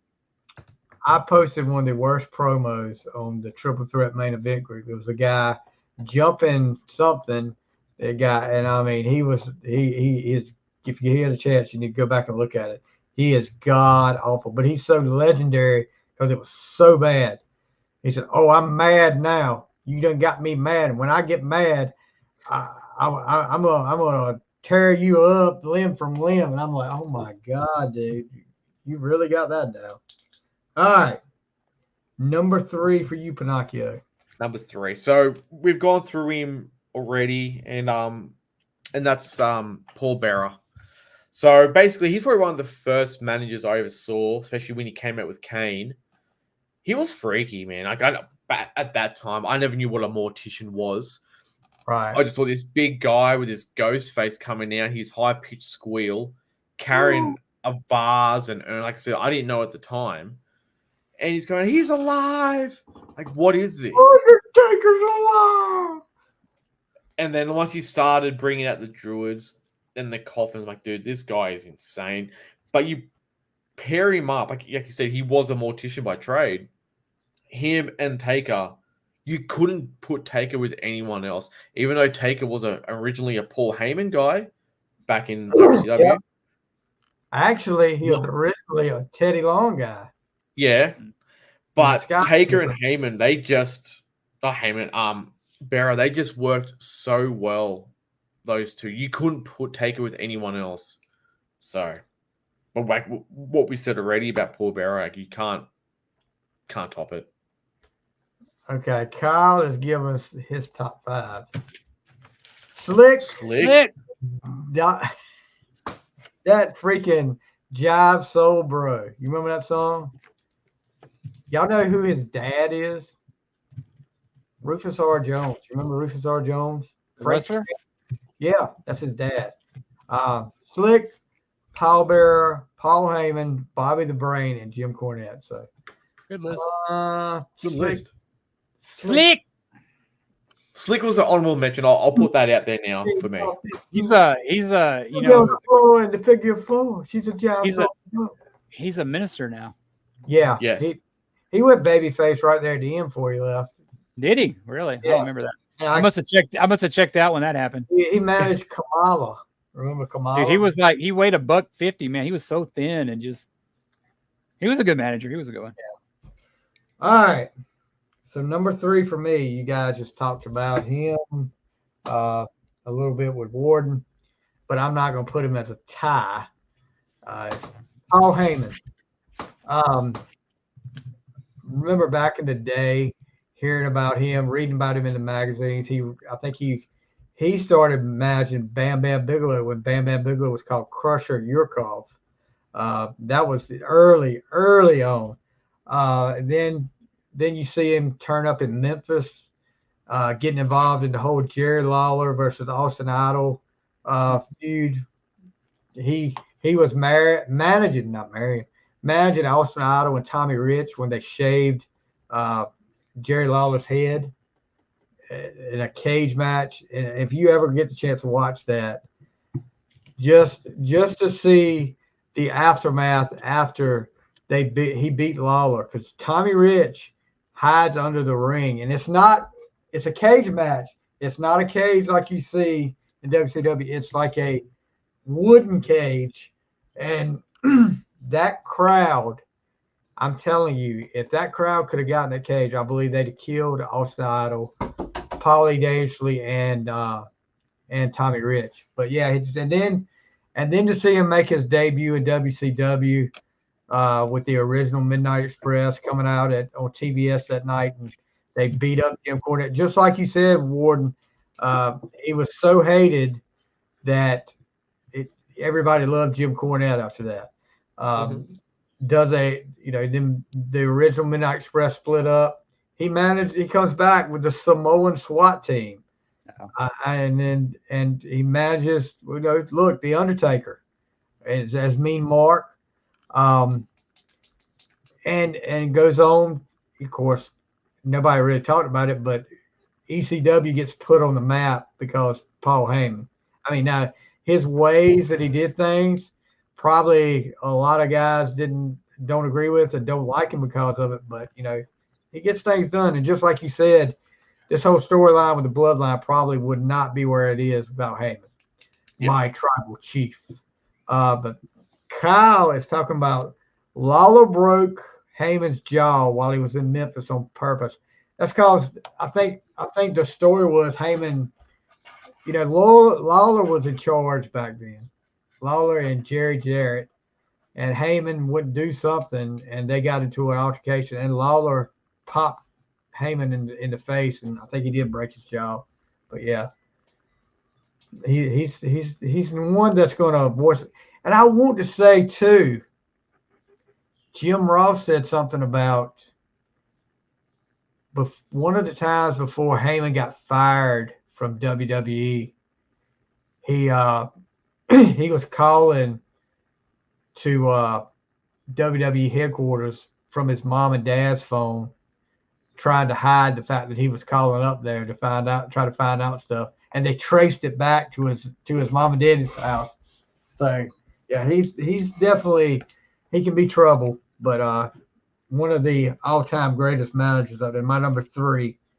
So if we ever do an episode of the most overrated wrestlers of all time, Tommy Rich will be on there. How they made that guy champion, I don't know. I remember seeing him and I'm like, God, he's awful. And it's just, he didn't have a bad gimmick like Terry Taylor. He was just a horrible wrestler. He made the champion. I'm like, wow, they really must have been desperate. Ric Flair must have needed a week, or Harley Race must have needed a week off that week. He is a freaking mega redneck, that's for sure. I love what's his name? I just had it. Bruce Pritchard's impersonation of Tommy Rich is just hilarious. Oh, yeah. Yeah, but how did they? I mean, it had to be the 70s when he won. I mean, I don't get it. Kyle's talking about, Tommy Rich was huge over in Georgia at the time. And back then, you had all the territories and they wanted somebody, I guess they had a transitional champion to give Harley Race a little that's what they did with Kerry Von Erich. They did with the same Kerry, they did with Dusty, they did with Ronnie Garvin. I mean, they were. Yeah, and you talk about those four wrestlers you just mentioned, they all had short reigns. I think Ronnie Garvin had the longest of all of them. Didn't he hold it for like 6 months or something like that? Well, he didn't hardly wrestle. Yeah. We had the hands of stone. All right. Number two. I don't know if you guys have this guy on your list, but I give him number 2 because I went between the Cornette and the Heyman thing 2 and 3, but I had to put the number 2 on there. I don't know if he's representing it in the new Von Erich movie or not, but he should be. He was responsible for bringing the the Freebirds into Dallas. He was responsible for actually bringing a lot of wrestlers into Dallas. He and I grew up with him, and he was a hell of a heel, but I mean, people loved him. He's got a book out there, but I think it's like $800 to get it. It's not a print. It's hard to find, and I mean, but it's on the internet there, whatever. But I remember when I first started watching wrestling, Kevin Von Erich was my guy, and I remember that Chris Adams brought in Gary Hart to be his manager, and it was like, why are you bringing that guy in? It was like, well, Andre asked when Hogan asked Andre, why you got here with Heenan? We talked about it earlier. Yeah, I don't think Chris Adams was gone as far as a good guy, because he ended up being a jobber in WWE. But when Chris Adams turned on Kevin Von Erich, you talk about a big pop. That transition to me is like, I like heels now. That and seeing Ric Flair, of course, down in Dallas, because back in the 80s, when you looked like Ric Flair, you stood out. So Gary Hart is my number 2. He did a lot of stuff for the business. He was really spoken well of. He was, they have a world-class thing on there, or like a thing when they're talking about Gino Hernandez and another guy gone too soon. But Gary Hart was literally worried about the talent. He gave a shit about the talent. It all wasn't about money. And he was a perfect bad guy. But I had cousins up there that met him, said he'll talk to you, just with you. But just probably a lot of more people should know Gary Hart than they do. Yeah. Oh, yeah. A lot of there, but to me, I mean, there's only one other person, and I think it's pretty obvious to you guys who my number 1 is, but that's the only one that could be above Gary Hart. Gary Hart's just, to me, just that's royalty, and I hope he's represented in the Von Erich movie. I'm sure he looked like a manager. Like the way he walked, talked, just everything. He just looked like a real sports manager. Mm-hmm. You know what I'm saying? Very smart too. Oh, very. Where Bobby would yell, Jim would yell, whatever.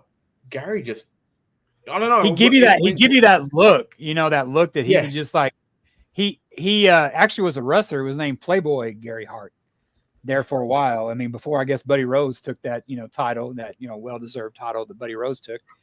But Gary Hart. If you have never heard of him, Google him. You won't be disappointed. The guy he should be in the WWE Hall of Fame. I mean, he was never in WWE, but they put the Rock and Roll Express up there. They were never really in the WWE. I don't know. Stevie could correct me if I'm wrong about that, but that's somebody that should be. Rock and Roll Express? Were they ever in WWE? Yeah, for a short time. Yeah. Okay, yeah, I'm wrong. They wrestled at Survivor Series a couple of times. But hell, Gary Hart could have been in a WWE. Gary Hart, he got thrust in one of the best storylines of the year, 1989, with the whole Terry Funk, Ric Flair. Gary Hart was I forgot about that, Stevie. Yeah, that's right. Managing the Great Muta, the Orient as Gary Hart. Abdullah the Butcher. Yeah, he did that. He had Abdullah, but I think Muta was the one that he had the most success with. But yeah, I agree. I mean, he was so synonymous with that Texas wrestling back in the day. He was, yeah. Yeah, that they had a lot of people come through Texas. You had Jake the Snake. You had, a lot of them that would, eventually end up in the WWF. But a lot of that, they came down there because there was something magical about the 80s and the 70s, 80s, is that you would do a 3-month run in a territory. Then you'd go to Texas. You'd go to Memphis. You'd go to Carolinas. I mean, and in the WWE, you had to become somebody new, but in the territories, you were who you were. You could, they didn't license stuff like the WWE did. They actually encouraged you after a few months to go to another territory. Yeah, and he brought the Freebirds in there. He brought the Freebirds in there, and I remember him talking about Gino. He's talking about the Von Erichs. I mean, he was their mortal enemy in the ring, but he says it. I think he's on that world class thing. They have old photos of him.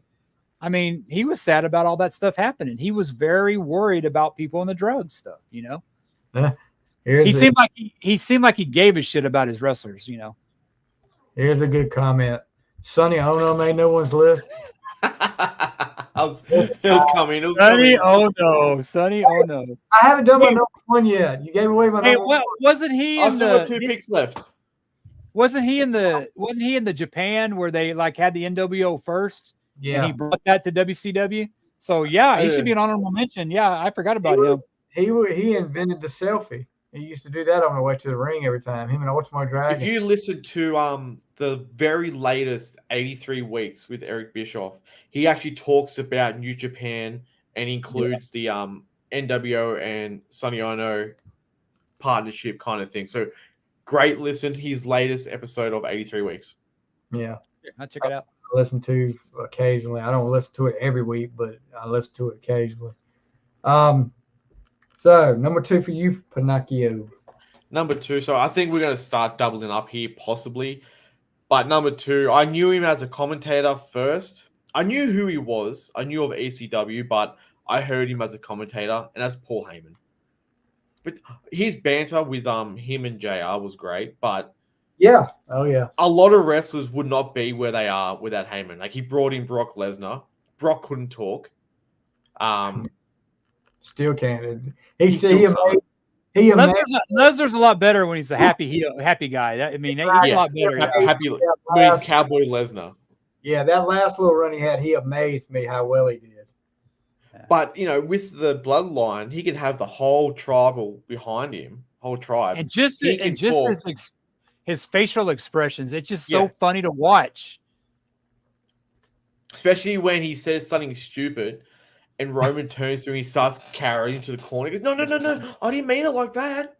My tribal chief. Yeah. Yeah, sorry. But no, between him and probably my number 1, Paul Heyman is he can talk so well. I liked him in the Bloodline feud where he never bought into the Sammy thing. He just was always as skeptical as Sammy. And, everybody else fell for it, but not Heyman. Heyman, he knew it all the time. And that was the drama that really kind of built it up to where that, you can tell all those guys get along, and they probably go to Heyman to lear if you're like a Roman Reigns, if you're like a, Sammy, you're going there listening to those stories he would tell, because a lot of people learn. Steve Austin was part of and wasn't he in the Dangerous Alliance? Yep. So Lunder Blaze, she said that at her speech. She's always been a Heyman girl, so. You say with the whole R-Truth thing, when he was in the ring with Brock Lesnar at the before the Royal Rumble, R-Truth's like, I'm gonna throw you over the top rope, Paul Heyman. And the way Paul looks at him, he almost sold it as if he never knew he was gonna see. He goes, I'm not even in the match. And Brock's in the corner losing it. He broke kayfabe for sure. He was crying. Yeah. There's some kind of sold it. There's some kind of documentary on him where they're talking about him, and it's like, Stephanie says it. She'll say it right to him. It's like Paul Heyman's one of the best, but he's his own worst enemy. It's it's just it's the stuff I wasn't ever a big fan of ECW, But man, when he brings in like Austin and does stuff like that, I mean, he had that crowd going. I mean, and you got guys like Bully Ray and them. I mean, you know, there's reason why people call themselves a Paul Heyman guy, because the guy, you know, he kept that. I mean, he was fighting WCW and WWE at the time, and he held out as long as he can. But my God, he went to battle with them too, and he had to go the extreme route because that's all people would really probably tune in for it for. Well, he managed Punk as well early on. Yeah. Oh yeah. He most annoying manager, Bill Alfonso. Yes. I thought he was a referee. He was, but he went on to be a manager at ECW. Oh, that explains it. Okay. He used to blow the freaking whistle. I mean, you know how Jimmy Hart used to play that stupid whistle on his megaphone? Yeah. This guy actually had a whistle and was blowing in the ring out. He managed Rob Van Dam and Sabu. That was his two guys. I knew he was a referee in NWA, but I didn't know he was a manager. I didn't really watch ECW. Okay, I take that back. When I saw Francine on the TV, I would watch ECW. How about Kimona Wanalaya? You remember her? There was a girl there called Kimona Wanalaya. Well, I just remember like in the ECW, they had the ECW had a great intro song because they were on ESPN for a while, but they had that shot of Francine going in the ring. Oh, dude. Yeah, it's Kyle Chamonix. He would blow his whistle constantly and scream, "That's right, Daddy. That's right, Daddy." The whole time RVD and Sabu were in the ring. And he said Beulah was the best female. Oh, she was pretty hot too. Yeah, Tommy Dreamer. Hey, were you guys ever big fans of RVD? I never was a big fan of his. I would watch his matches, but I wouldn't say he's one of my favorites. But he was better in ECW. He's in AEW now, isn't he? Yeah. Yeah. I don't know for how long, but he was there. He made some appearances. Yeah, I just was never. I'm not a hardcore fan, so it's like, not in wrestling anyway. Kyle loves the RVD. I know. Each their own, brother. Each their own, brother. Kyle, a couple of years ago, they brought out. I think it was when there might have been the Hall of Fame or something, but they brought out like past wrestlers. Yeah, and everyone's holding the card. Like WWE. RVD comes out, his card's upside down. He's just like pretending to read, and everyone's saying that's the 420 coming out again. Yep, definitely. What did you hear, Stevie? What did you say? I was talking about. I know why Kyle loves RVD. Me and him. Yeah, I know. And Kyle made the comment right after I said that. Is it 420? 420? We're gonna keep that between ourselves, but all right. Number 2 for me, and this was mentioned earlier by Mr. Pinocchio, and that's Bobby the Brain Heenan. Like you said, the family. Yep. But I'll tell you what, to listen to him, I could listen to him if somebody would just made like an hour-long YouTube video of his best sound bites. Like as an announcer, you talked about with Gorilla Monsoon, when Shawn Michaels turned on Marty Jannetty and said, Jannetty tried to jump through the glass. What a coward. He tried to jump through the glass. Right before that, he was like, well, they can't do anything without each other, He didn't need him. I knew he was going to do that. I knew he was going to do that. But yeah, and Heenan, we talk about these guys like JJ taking bumps. Heenan had a series of matches back in the day where he was wrestling the Ultimate Warrior at house shows in a body bag match.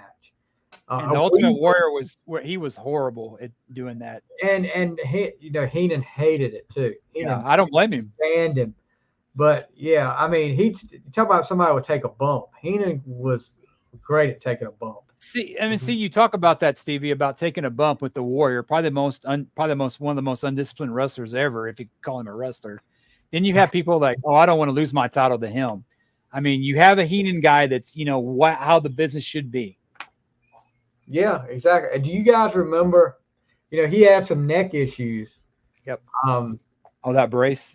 Yeah, because he had real life neck issues that he was really, really paranoid about if something else was going to happen to him. at one of the Clash of the Champions, Brian Pillman, who had just turned heel, was part of the He dropped the F-bomb on TV. Yes, he grabs Heenan from behind it, and Heenan was like, "What the F are you doing?" And walks off. So, but he comes back. But yeah, that was pretty funny. But had so many funny one-liners. The whole thing with when Perfect turned babyface and joined Savage at Survivor Series, when they were doing this was before Raw, when they had prime time, and they were in the studio. I think it was Perfect, Heenan, Vince, Hacksaw, and Hillbilly Jim. And Savage was on the video. Yeah. Savage was on the screen talking about, I'm offering Mr. Perfect. And Heenan was like, yeah, whatever. He's not doing it. I mean, they went through it like for the whole show. Yes. And then Heenan gets up there, and when Perfect says, I'm going to do it. And he said, "You're not going to do it. You're going to do what I tell you to. You're going to." Did he slap him? Did he slap him? Like snap out of it or something? And that's when he slapped him to see the change in Heenan's face, and he said, "Oh, I didn't mean it. I didn't mean it. I'll buy you a boat. I'll buy you a car. They're trying to turn us against each other." Then he pours the water on Heenan's head, and all this. It's great. I mean, Heenan was just, and didn't care. Even when he got sick, you see him go to these autograph signings, and he would flip the people off and stuff when he couldn't even talk. But yeah, I mean, Heenan was just great. That's my number 2. There is no reason why it shouldn't be a 3-way tie for number 1. And you guys don't have Bobby Heenan as your number 1. You're both wrong. Yeah. Bobby Heenan is the GOAT. And I know who your number 1 is, but you guys are both wrong. You got on me about putting your number 1 later. There is nobody better or ever will be. Bret Hart can say he's the best there was, best there. Bobby Heenan is the GOAT. He is the best. And when they put him, it is just too bad they didn't put a longer run with Heenan, Kurt Hennig, and Flair. When he was doing that, when Bobby Heenan, okay, Heenan's my number 1, in case y'all didn't get that. When he was holding that, he was holding that belt, and I think it was Gorilla Monsoon, and it's weird to see all 3 of them because they're all 3 gone. It was Jim Anvil, it was Gorilla, and it was Bobby Heenan. He had the NWA belt, who Ric Flair brought with him because they didn't give him his deposit back. And of course, Anvil's like this with his beard, and Gorilla's like, well, that's not the champ's belt. I know the Hogan's belt. Like, well, we all do. But that build-up he had to Flair. And then when they were on that Primetime Wrestling before Raw started, he's back there. Hey, you do it's like one of the skits where he's telling everybody, hey, weren't you fired? I mean, I don't really know, but he's trying to get all this shit ready for Ric Flair to make his appearance. Like, hey, get off the phone. You need to go to Weight Watchers. I mean, just the shit he did. And a lot of it was ad-libbed. And it just like, even when he was on Raw and he was dressed up like a chick to try to get in. I mean, and when the WCW, when he ended up in WCW, I think the WWE dropped the ball with him doing that. Probably a big ball too. But it's like him with Okerlund, him with Gorilla, him with Vince, and just, and one of the greatest lines they did is when Hogan turned heel. And then it's Dusty. Who is it? Dusty, Tony, and then Bobby. Tony. Yeah, but whose side is he on? Yeah. What are you? But it was good not to have them involved because it was ad-libbed. Yeah. And that is one of the best ones. And it was like I told you he was a fake. I mean, he had been writing Hulk Hogan's things forever. Years. And just to have that in the face, it was a great conclusion. But I saw an interview with him, and he didn't have a problem with Hogan. He knew he made a lot of money off Hogan. And and I don't think Hogan said a bad thing about him either, just on the thing. They they probably weren't friends, but they got along. I mean, Heenan knew where his money was. I mean, it was there. And it was like the way he went out is one of the saddest things, just to see the way that guy went out. Yeah. I mean, if it just, it's just, that's why it just, for what he was to what he became. And I mean, it's just, Ric Flair talks about him, people talk about him, he's my GOAT. He's the best there ever was. He's just, managers. I would say Heenan. I would say my one at, I would say that Cornette and Heyman are pretty close, but Gary Hart didn't live long enough, but Heenan was just, nobody touches Heenan. There you go. This is a good point. I always wondered about this back in the day too. Kyle said, I always thought it would be interesting to make Heenan a part of the New World Order, being he always had that hated relationship with Hogan. True. Certainly liked him because of this suddenly liked him because of this change of heart. Yeah, that's a good point. That's a good point. Then might creep into it one time, but it never did. And maybe Heenan was just didn't want to get involved in the group. But you talk about Heenan and Flair and Perfect.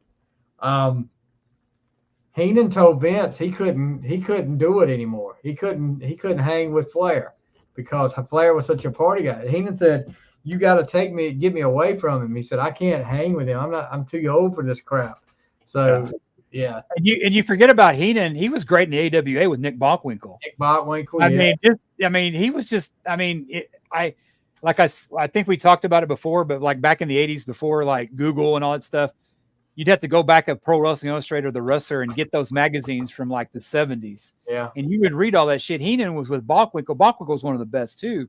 But just the guys if you're talking about a Mount Rushmore of, and we can argue about the other three, but Heenan's got to be on that Mount Rushmore wrestling managers.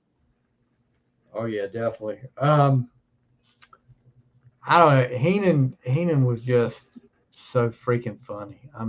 Just like I said, there's so many lines, but like I said, the line earlier about Jannetty diving through the glass window trying to get away. What a coward. But yeah. You know what's funny about that change? I remember that happened here in San Antonio, Shawn Michaels' hometown.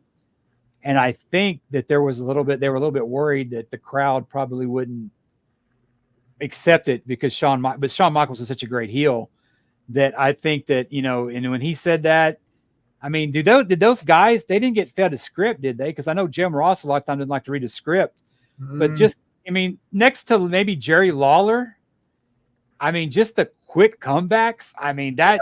Nobody topped Heenan, man. He would have just went with it. Like I said, JR never really liked it. He said in past podcasts he hates scripts. He'd rather call the match as he sees it, because if you say in 10 seconds you're going to do a suplex, it's boring. He'd rather not know.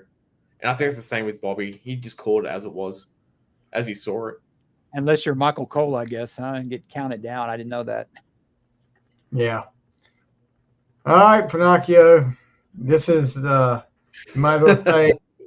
Gee, I wonder who it could be. I'll say mine and yours at the same time because I think we've got identical ones. I think we do. What can you say about this guy? He's my favorite podcaster. He's my favorite manager. Even though Bobby the Brain, this guy is wrestling. Like, his knowledge of wrestling is just unbelievable. When he manages and he's talking to the camera, you believe everything. It'll be like him and the Midnight going, "Oh, we're at the airport and they will come in with us with guns and rocks and knives." Yeah. You believed it. You believed how he told you. In the ring, he was the voice, and you swear he was wrestling. And there you go, ladies and gentlemen. My number one forever is Jim Cornette. Shocker. Yeah, Kyle. I am a Jim Cornette guy. I listen to his podcasts every week. I've got toys signed to me of his action figures. Action figures. Not dogs. Collectibles, actually. But no, in all seriousness, like, when he talks, you listen. He's like E.R. Hutton. When people talk, you listen. Yeah. Yeah. Like I said, between him and Heyman, it's I wouldn't say tomorrow will change, but it's them two. Yeah. But Cornette just has it. I don't know what it is. I think it's his knowledge of wrestling. Kyle's got some Jim Cornette stuff too. And he's saying he's hoping to get the Midnight Express 40th anniversary action figure 4-pack for Christmas. I saw that. I was going to get it. The big one sold out. Which Midnight Express is it? Which Midnight Express? All 4 of them. It's oh wow, cool. Yeah, there's 3 different tiers. There's one when it's all of them are signed, but I think there's only about 50 of them. But shipping costs to Australia would have tripled the price. But that action figure pack, my God, he said he's never making this again. Yeah, I mean, to listen to the guy, and not just on his podcast, but listen to him on some of the interviews that he, what was that, High Spots that he used to do stuff for. This guy has documented every date he was involved. I mean, back when he worked the book for WCW and NWA, he would keep up. He had the crowd, the attendance, the gate, everything, and to hear him the miles. And he started out, a photographer at 14 years old, going to Memphis and taking pictures, and then just like and Heyman, you guys want to talk about it, Heyman followed in Cornette's footsteps. Yes, I mean he was a big Cornette. Do those guys get along? Do they have legit heat, or do they get along? I don't know. Pinocchio, you know that? I think they had heat for a bit, more or less in the writing room kind of thing. Okay. Yeah, but he talks about Heyman now like they're best friends. Like, well, he's got a mega heat with Russo now. Yeah, Russo. Cool. The thing about Cornette is, like, anytime you see him on a show like Dark Side of the Ring or whatever, that guy, he's a historian. He knows his shit because he was there. Yeah. And I know he's got podcasts. Sometimes they're longer than ours, go on for 3 hours. Oh yeah. But he's got like 2 of them. And I like him because he's a genuine dude. He may not be everybody's cup of tea. Yeah. But he is definitely that. You ain't getting no sugarcoating and the same thing with Heyman, There you go, Pinocchio. Cheapest one's $250, only $2,000 total, and the one with the Bobby Eaton autograph was only like $50 because he signed them obviously before he died. Who's putting that out? WWE? No, that's Jim. Oh, Jim is? Okay. And so everything, all the money is going to Bobby's family, like of his share, straight to the family. Because apparently back then, read it. Cornette and Paul had heat during the ECW, friends before that, and now it's Kyle said. So because they realized, back in the 80s, wrestlers never had made money out of wrestling. So these are figures that they wanted to make. Now they give all the money to Bobby and Stan and everyone. But yeah, they have that. He had that thing too where he was talking about how he saw those like Mid-Atlantic tapes were thrown away. Yeah. Like the production when they used to do TV on VHS or Beta or what was it, Beta? And that he's got those. So I don't know if he's still selling them, but it's like, damn, that'd be a pretty good thing to own. Yeah. Well, if you ever heard, I don't know if Pinocchio heard it or not, the episode he did after Bobby died. I mean. Oh, I did. Yep. The ending, you can tell that guy loved Bobby Eaton. I mean, but everybody, Bobby Eaton seemed like everybody liked that dude. Yeah, like he was the small of the earth guy. I don't think you find anybody that's had a bad thing to say about Bobby Eaton. Not at all. The best thing about that episode, if you find it, it's the one episode where there's no commercials, there's no ads. It's just Jim talking, and that's what they want. You know that, and that guy that does the podcast with him. Oh, Brian. Conrad could learn a few things from him. That guy is great. He doesn't try to talk over. He doesn't. A lot of people that host with these wrestlers could learn from him. And he just, he lets Cornette go, but they have a good back and forth. That guy's great. Yeah, they do. Great Brian Last. Yeah, Pinocchio is like, he is a celebrity on some of these podcasts. He gets like the Road Dogs podcast. Wow. They even got his name right on there. Yep. Click this as well. Yeah. This as well. Well, Stevie, that's why you told me we're using him, because he gets us, that much higher. Gets us to those 6 listeners instead of 5, you know. I was going to wear my I'm a Jim Cornette guy shirt. I was like, no, I might give away the ending, but you guys would have known anyway. I think we knew Jack well before this episode. I knew both y'all would. I mean, I don't know if y'all knew. Steve, you would, to be honest. Did you know that who I was going to pick? You had to know, Stevie. I didn't really know for sure. No, But I bet Gary Hart's a surprise to a lot of people because a lot of people don't know him. Gary was 6 for me. I actually figured, since being you're down there in Texas and stuff, I figured Gary Hart might be on your list. Yeah. This is Kyle talking again. Back when WCW first started a Sunday night show called the Main Event, it was typically 2 matches, but Ric Flair insisted on doing a 60-minute time limit Broadway with Bobby Eaton because he wanted to put him over as a solo wrestler, but Jim Herd never did anything with it. Jim Herd didn't like the Midnight Express or Cornette. Thought they were, because they were undersized. They were not serious. Was Jim Herd the one that was like didn't know anything about wrestling, or he was the old promoter? Yeah, he was the pizza man. Yeah, okay, that's the one that pretty much had Ric Flair cut his hair and put the earring in, right? Yeah. He wanted to make wrestlers called the Hunchbacks, and they said they could never get pinned because their shoulders couldn't get down to the mat.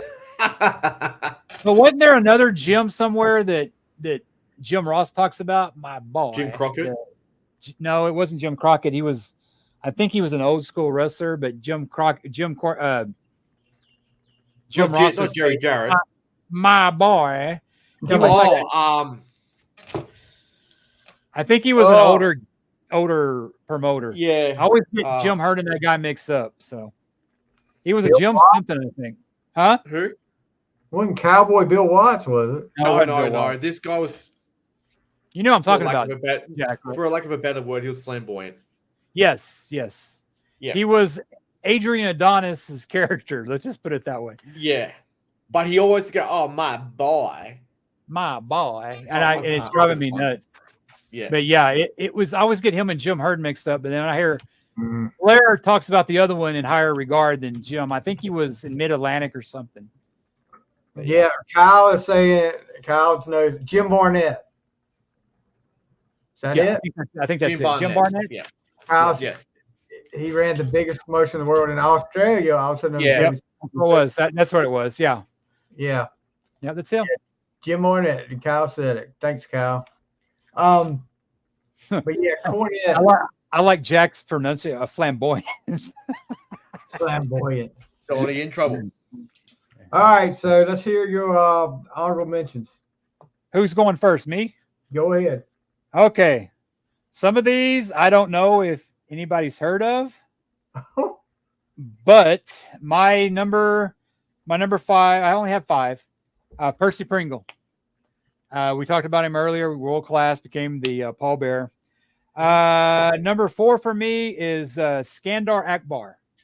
He was a guy that Austin talks about. Do your research on him. He was in world class. He managed the Missing Link.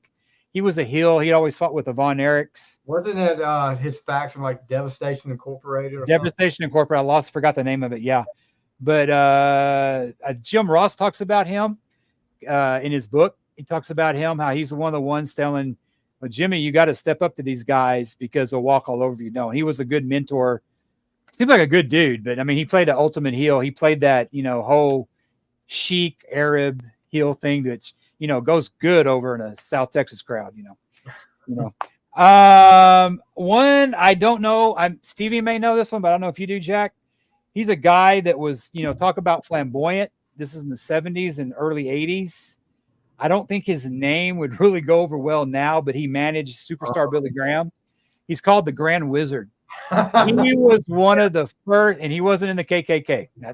That's not the same. He was flamboyant.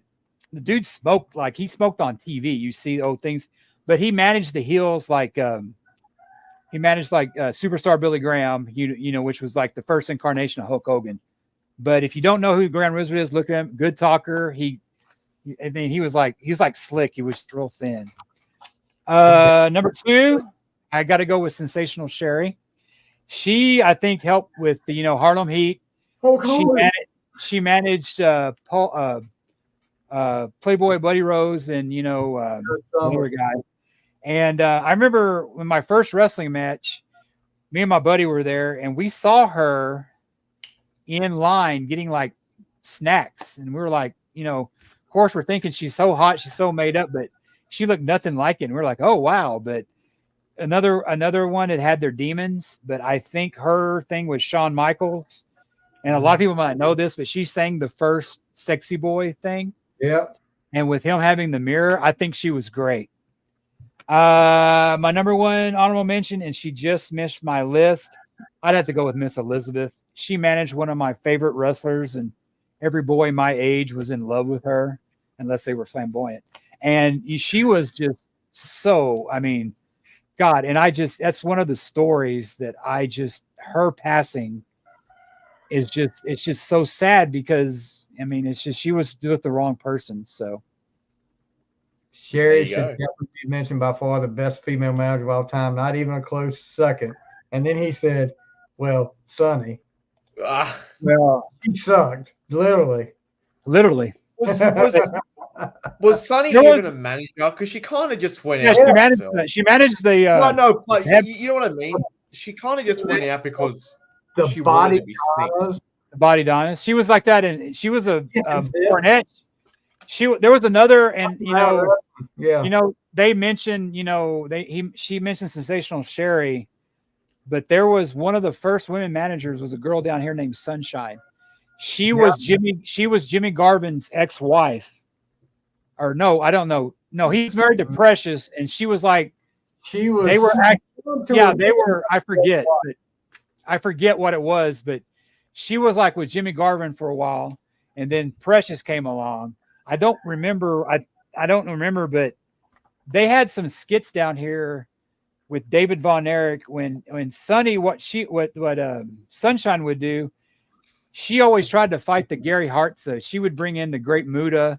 She would bring in like different people to fight Scott Casey, to fight the good guys, but the bad guys. But Sunny, that's the first female manager I can remember. She predated, Sensational Sharon Elizabeth. She was like in the early 80s. Garvin and her were cousins. Okay, so they were never together. Okay. He's always been with Precious. That's right. Okay. Because Precious and Sunny used to have fights all the time. So, So, Pinocchio, you got any honorable mentions? So, I had Gary Hart. This is in no order now. So, mine was Gary Hart. Mr. Fuji wasn't on. He was close. Mr. Fuji. Yeah. I always love. I love that skit with DX when it's like when they're back. And those chicks are about to get naked or whatever, and Sean, and he doesn't want to do that. And hey, Sean, isn't that Mr. Fuji? Oh, where? But what a lot of people may not know, he was a wrestler too early on. Yeah, world tag team champion. He was. Classy Freddie Blassie was another one. Yes. Yeah, pets on that geek. Who managed Hulk Hogan when he fought Andre the Giant. Yep, and then he managed Sheiky and Slaughter. Volkov. Another one. This was another one too. I guess he was a manager. He managed Slaughter? I believe he did. Maybe. Freddie? No. Freddie Blassie. I don't remember that one. I don't know. Because I remember when Slaughter turned heel he was with that other Adenine guy that was also known as I don't remember him doing that. So I thought he was with them at the time. But this one, I guess this is probably up for debate. Would you call Eric Bischoff a manager for NWO?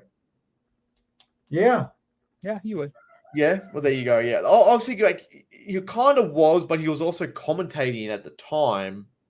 But he used to come down with them, but he never really. He stayed in the corner, but Eric was a close one for me. Eric took a great bump when he did that thing with Nash thrown into that table. That was awesome. It's like he was a guy that was supposed to be like Bischoff wasn't very he wasn't a heel or a good guy, but people hated that guy. Yeah, Kyle, JJ Dillon was early in a couple of our lists. We had JJ up here, and Jimmy Hart was on a couple of our lists too. Yep. I'll throw one out there and I'm not going to mention all of mine since most of them repeats from what y'all. Captain Lou. Plus, there's 75 of them. So yeah, we need to mention Lou Albano was one. You know, managed the Bull Collins, managed the Samoans. Yeah, you said Slick. You said Gary Hart. That was on my list. You know, most of them are Paul Ellering or repeats of what you've had on your list. So we're not getting all that. Go back over it again, but I thought Stevie would mention Cyndi Lauper when she managed, Hulk Hogan there for a while. If I was gonna add one woman, that was a big moment for wrestling, but no. Yeah, she managed. I was gonna add Terry Reynolds. Who? Terry Reynolds. Goldust.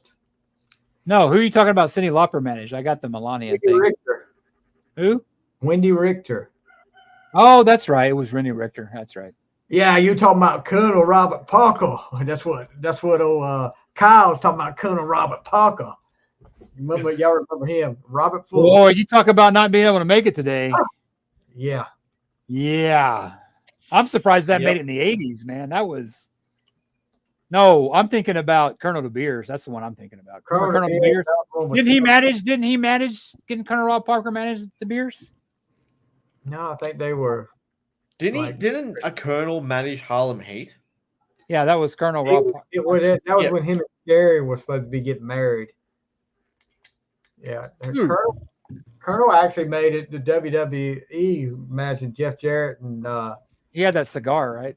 Southern Justice. That's what they called which was the Godwins repackaged. I remember one time in the 90s, I was flying back from Dallas at a layover, and I was actually in Houston to make that. And I saw Harlem Heat from like across the way. They were waiting for a plane. Dude, those dudes were massive from a ways away. I mean, I saw them from a distance like son of a bitch. Those guys are big. So now we've done our top 5. We got a new segment on the show, and it's going to be called 3 Count. And no, it's not Evan Courageous and Sugar Shane Helms and whoever the other guy was. You don't remember them, do you, Warden? Who are they? Sugar Shane Helms. That's Hurricane. The Hurricane. That was his first gig was 3 Count. 3 Count was another horrible gimmick. Yeah. It was horrible. No, I like the Hurricane. No, it's horrible. Hurricane. No, you need to watch 3 Count.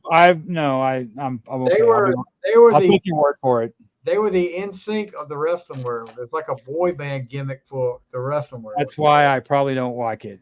Yeah, I mean, me neither. But who's that Spirit Squad? That was horrible. Yeah, Dolph Ziggler was in that. Yeah, but Rayback was in that, right? No, he was in Nexus. Oh, that's what it was. And that's another guy, like we were talking about, how only Paul Heyman can make Jim Cornette a good guy. Only Rayback could be popular because he's against CM Punk. You're starting to sound like Sid now. You must be getting tired. You're starting to sound like Sid talking. Because I know I only have half the brain that you do. We got to do that sometime. It's been a long night, Stevie. Leave me alone. I only had one nap today. Leave me alone. All right, yeah. Screw you. 3 Count, which is 3 things each of us are watching or listening to right now. So we'll start with you, Ward. What are your 3 things? Okay, my 3 things. I just finished the audiobook from Geezer Butler. I'm a big Black Sabbath fan, as you know. I've read the Ozzy book and I've read Geezer's book. Geezer's is pretty good. It's funny. I listened to him and he talks about Sharon, and he doesn't blame Sharon for a lot of the drama going on in Sabbath. He blames Tony Iommi and Ozzy because it's like he talks about Ronnie James Dio because Geezer is like a vegetarian. He doesn't like, and he said it was really hard like in the 70s because he could only eat potatoes, but he was perfectly fine doing all the drugs. I finished that book. It's he narrates it. It's a great book. If you like Sabbath, I would recommend it. Of course, my second thing is the Von Erichs. I think like all of us, we're going to go see the Von Erich movie. Oh, yeah.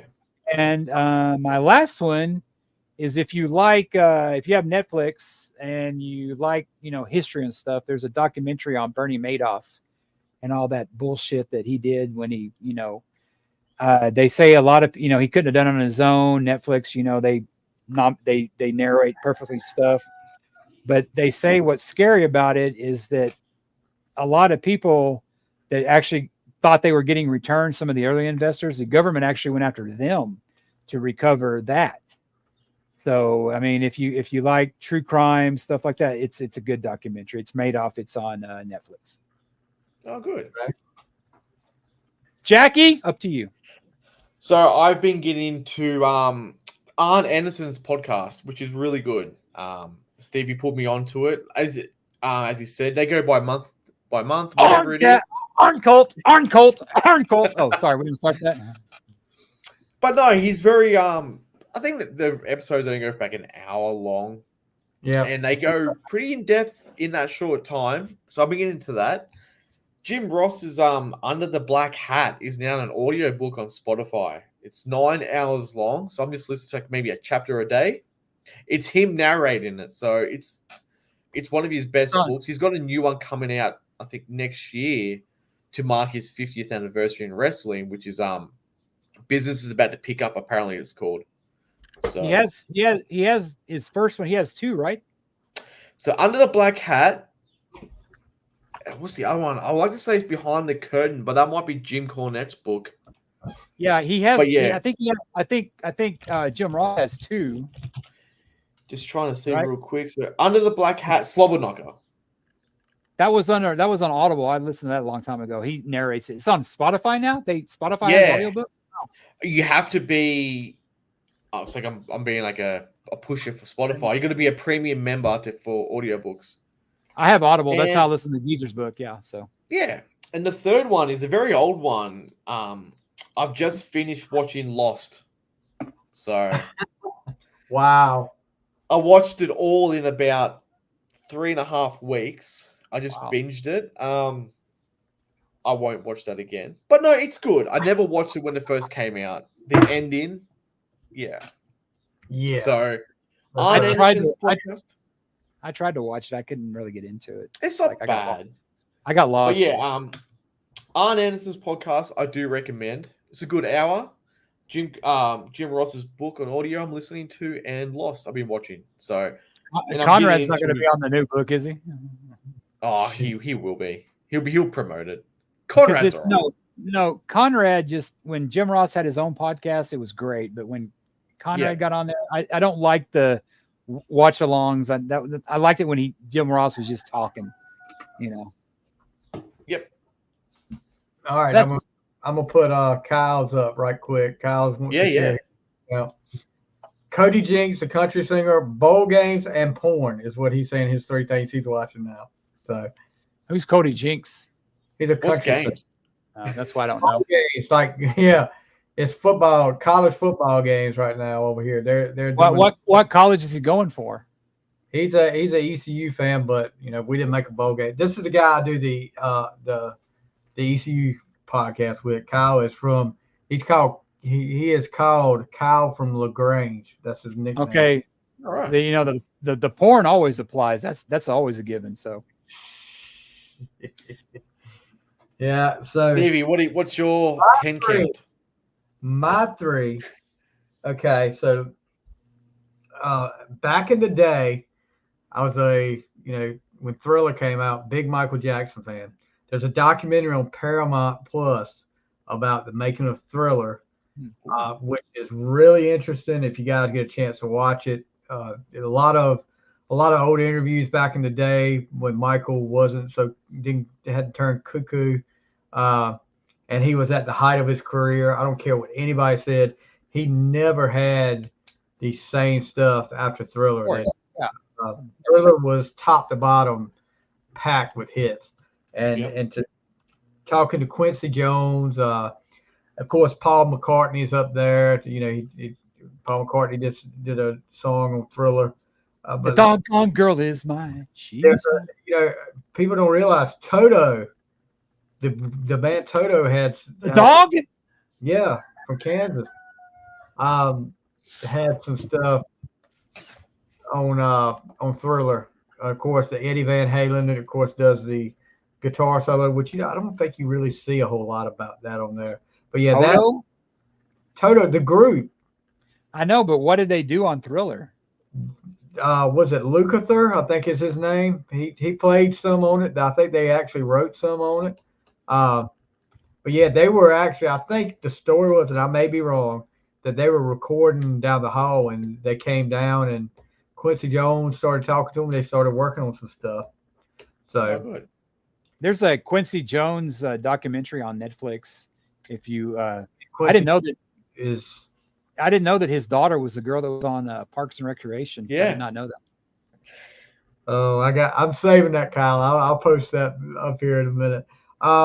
Also, number 2, I just got through reading this book, and actually I'm gonna have this lady, interview with this lady on the podcast that wrote this, The Rise of the Fox, 1950 to 1952. Eric Carr Revealed.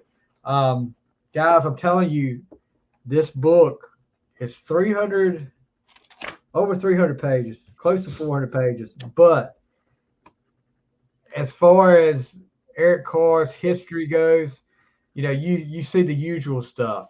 With this book, I honest to God felt like I was sitting right there. She starts off with the audition for Kiss, and then she goes back to when all the bands that he was in. Of course, when they got unmasked, the tagline was, and Kiss is Eric's first band.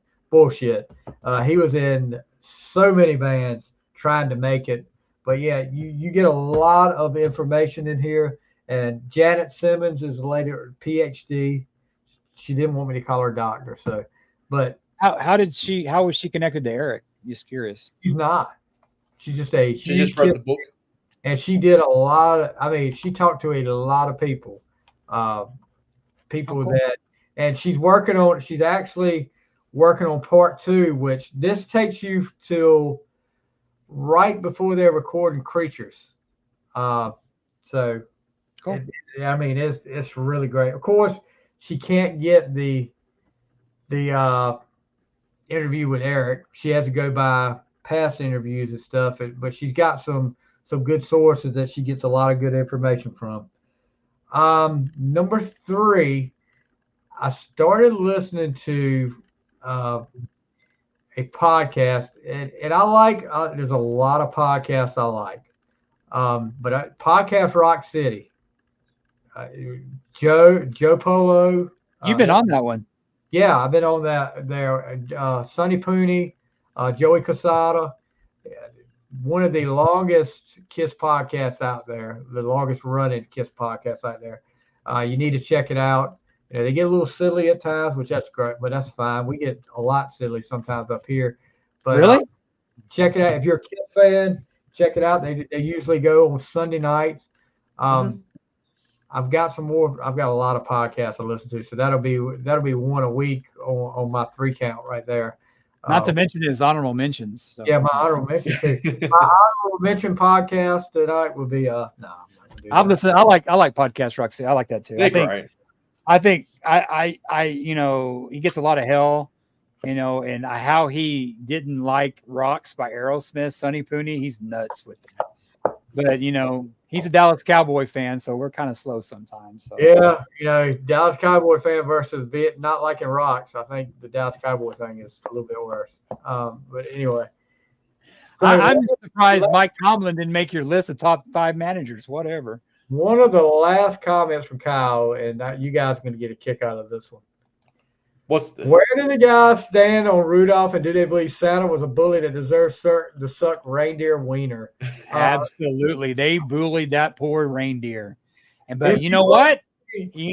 And he showed up when they needed him. They did. They bullied his ass. If you want to hear a funny ass clip, that show I was on, Kyle was one of them on there the other night, and he talked about one of his favorite movies was Rudolph. But then he said he wanted to get the edited version that come out when Santa comes, Rudolph, with your nose so bright, won't you guide my sleigh tonight? And Rudolph says, hell no. Said, you guys were all picking on me. I said, you could, and he tells him what he can do. And then he said, you can suck my reindeer wiener. Wasn't that on Adult? I think that was on Adult Swim or something like that. Oh yeah. Kyle said it in our live podcast. I was like, was pretty funny, and I turned in. You guys know the Porky Pig Blue Christmas song, and the guy laughing in the background. Well, I pretty much was made into the guy laughing in the background when Kyle said this on it. So hopefully I'll be in infamy if you'll hear me in the background. You need to Google the Donald Duck blowjob. That's funny too. I have heard that one. Yeah, I've heard that one too. The thing I like about Rudolph is that, Vince actually makes an appearance, there with the. I think I posted on Facebook a few years ago when they have him like the abominable snowman when he's real big and fat, and I was like, that never gets old. That is so funny. Remember what who's that? The guy with the teeth, the guy that always had the sickle with him, and they show Vince on Cornelius. Yeah, but they show Vince Neil looks like the abominable snowman because he's all big. He said, "Stop sending me the shit." Yeah. That's never not funny. Yeah. Any last words, guys? No, it was a great show, and I think it was a pretty well-rounded list. So it's I wasn't surprised. So it's like with y'all's, but y'all, we need to see the Von Erich and have an episode on that. Yeah, I reckon if all goes well, before I go to work, because I just had a look. Then it comes out the 14th of January here in Australia. That's the earliest I can see it. So you can't. You can't extend and be off another week. I mean, so just tell your boss. I guess I can do it. I need to go. I need 5 weeks off. Jeez, what a daggum. No, I'm sure you could see it sooner. There are all websites that actually show it. So yeah, you got to worry about that. You got to worry about the guy's head in the way of the screen. Oh yeah. What are your in short? What are you hoping that they do include in the Iron Claw? I hope they. Well, I think what I've seen it before. I hope they show that, to me, the biggest thing that comes out of it, you can't live your parents' dream for you. I think that was the biggest issue with Mike. Mike didn't want to be a wrestler, and I think a lot of them didn't, but they had to please daddy. Yeah. And I think at the end, there's a thing I think with Karen Von Erich said that the mom finally just got pissed, at the end, just left the guy. I mean, it's just, life's too short, and it's, you can't worry about disappointing others. Believe me, I disappoint people every day. So, Stevie will testify to that. I didn't say anything. It'll be a hard movie to watch if you don't know anything about the Von Erichs. You know what I'm saying? I mean, it's probably going to amaze a lot of people that don't know that history. If it goes down the way I think it's going to go, it'll amaze a lot of people, all the tragedy that came to that family. I mean, yeah, and the thing about the movie is, I think we had a disagreement, Stevie. I think you said something like it's going to be a big hit. I don't think it will be a big hit. I think it's a regional. I think it's a regional movie that'll do okay, but it's like the theater by my house. It's not even showing there, so I don't see it being a big blockbuster. It's probably a great, fantastic movie, but a lot of those. I know the Kevin Von Erich sons, when they were busted open, were talking about there was one scene in there, and I think it got left in because they got to watch it, before, of course.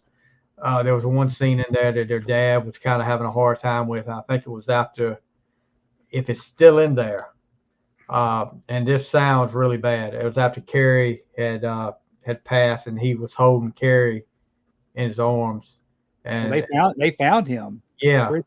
It's so that sounds like it might be pretty powerful there. But I'm looking forward to seeing it. And we'll definitely talk about it on the show after everybody sees it. I think one of the saddest things I ever heard Kevin say was that, there was a time I was a son and I was a brother. And now I'm neither one of them. Yep. All right, guys. On that happy note. Yeah, we'll leave it. But guys, everybody out there listening, Kyle from the Grange, even though thank you, Kyle. You're not a Rudolph fan. I mean, you're not a Santa Claus fan. Hope you have a Merry Christmas. Everybody, I hope you have a happy and safe and Merry Christmas. Be safe out there, guys. Enjoy. Jack, and Jack, I hope you enjoy your next 6 months off before you have to go back to work. I'll try to enjoy it. hopefully Jack will be back to work and sometime next year. But of course he'll be next year. But a whole freaking month off, dude. God, no. And you haven't had a month off since you're probably in kindergarten. No, probably not. All right, guys, that is going to do it for the Triple Threat main event. Hope you guys have a Merry Christmas, and we'll see you next time on the Triple Threat main event. Stay safe, guys.